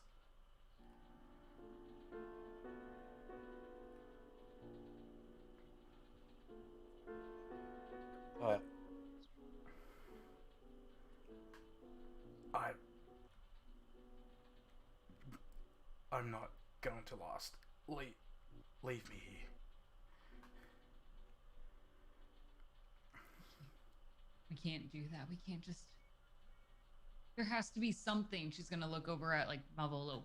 What can we do?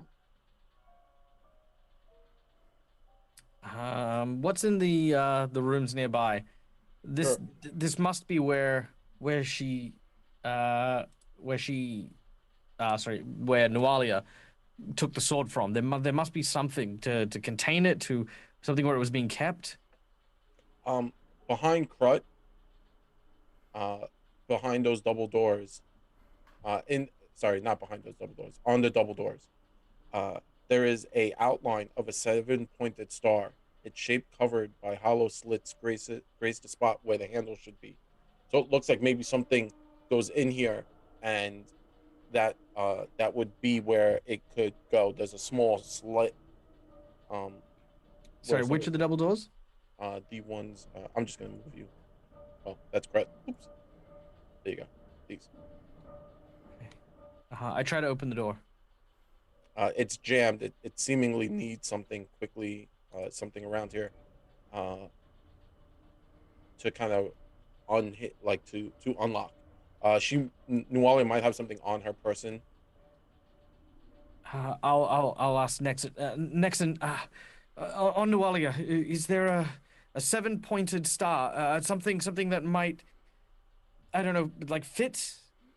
I'll go look. I'll run back to her body and kind of look over, see if I can find it. As Nexon does that, Malvolo says, Krut, listen, you and I, we didn't like each other. We occupied the same space, and even though I was terrified of everything you meant, this is not how I imagined your story to end. So we will not have it end here in such a way.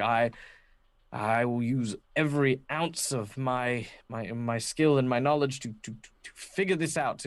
There has to be a way, something that explains everything. There always is. There's always an angle. Just don't give up on yourself, and don't give up on me. Kaz has been very, very quiet, and I've been like sort of climbing Ren to get, eye height. And then I'm going to I'm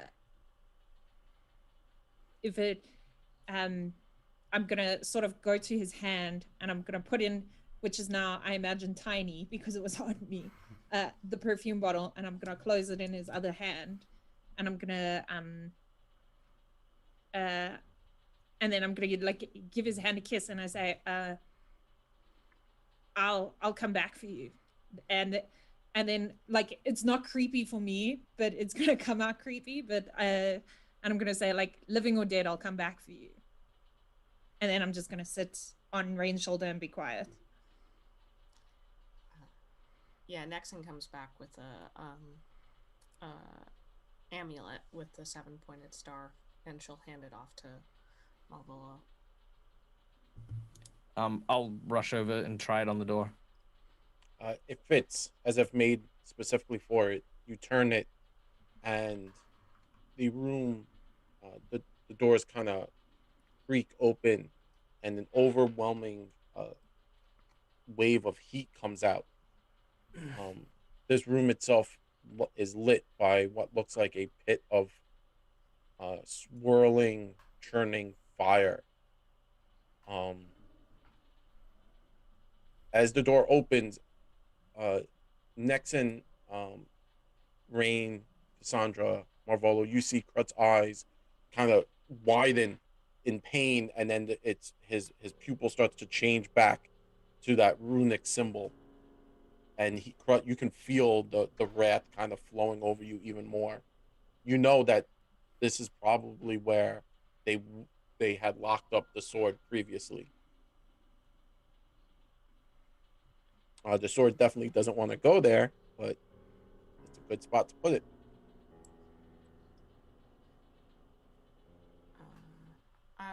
Nexon's just gonna kind of look at Krut and just say, we were meant, our paths were meant to cross, and I don't think that this is the end, but I don't know how to help you.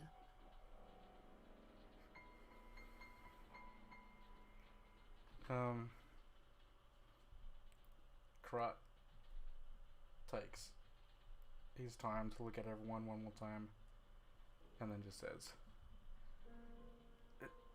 smiles and, do you hear that? They're chanting my name. And that's where he, closes his one eye.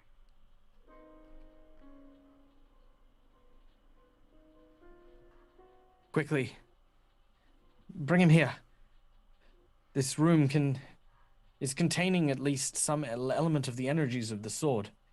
If we are to keep him anywhere, then this is the best place for it.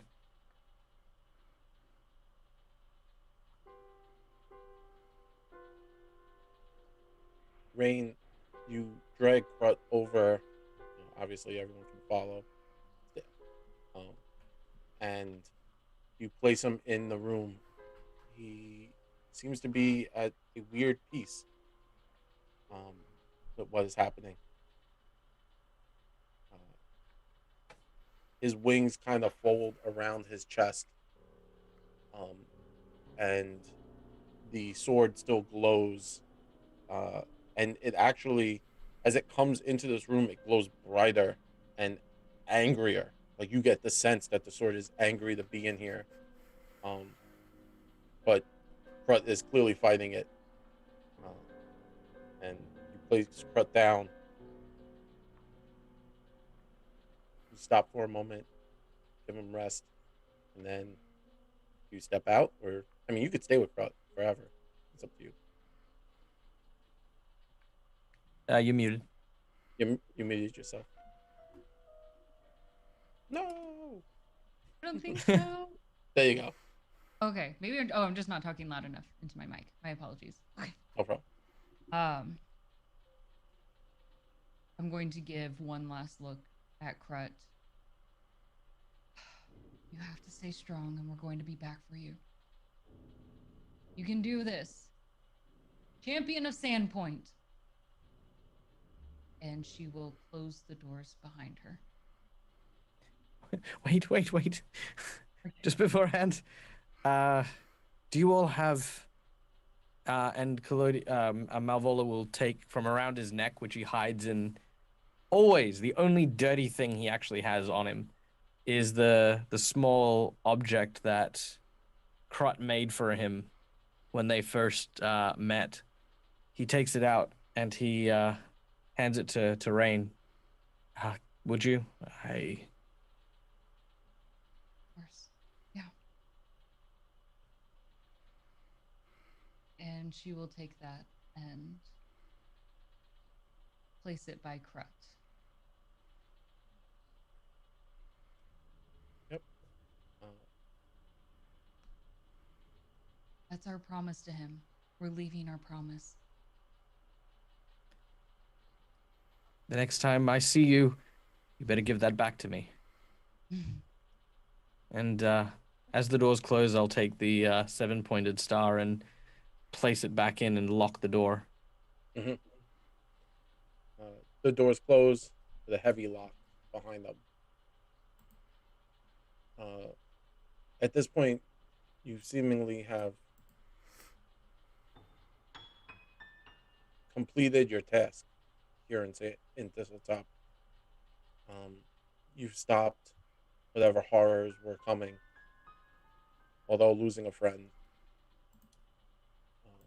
Making your way back up to the second and then the first floor back with the goblins. It's a strange feeling. You come outside and the air washes over you, allowing everyone to be free of that horrific place. You go out to the front of that main hall that you found those pelts that Nexon has a pelt of that she's gonna make a beautiful robe or cape or something out of. And you see the goblins and they're all kind of wondering what happened. And Gorma is like, well, clearly, they're the heroes and they've won. Shalalu's there and she's bound and gagged and put on a cart. Ruthasmus and the sorceress. She looks at everyone and can realize that there's a quick count. She realizes someone's missing. She chooses not to say anything, realizing he probably was lost to combat down below. Auric is there. He's now helping Shalalu. Rain, as you came through and you came up, you're kind of standing and you see off in the distance on the other side of the bridge a horse whinnies and kind of stomps and makes eye contact with you. It's freedom. You could see joy on its face. It's free from that place, that prison, that horrific area. and it, it goes up on its hind legs and does that "I'm free now," and it stomps off into the distance. Um, as that animal should be. The horse should have been free from the beginning. The trip back to Sands Point is long and quiet. You make your way into Amiko's tavern. She looks distraught. Everyone looks distraught. She just places some food in front of everyone, allowing you all to eat and to take in what has, gone by. Marvolo, you're going to have to probably rebuild Kalodi at some point. Um, and with that, you can all have a long rest.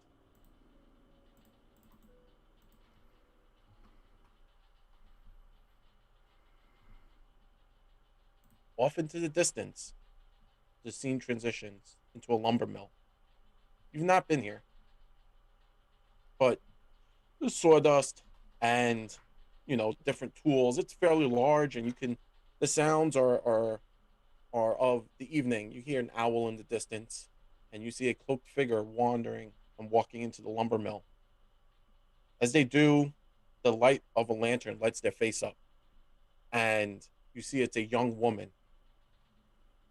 She's looking around. She whispers a name that you haven't heard, and she steps into a puddle. She looks down and casts the light, and a horrific, and suddenly she looks terrified, and she looks up, and the light goes out. And that's where we'll end today.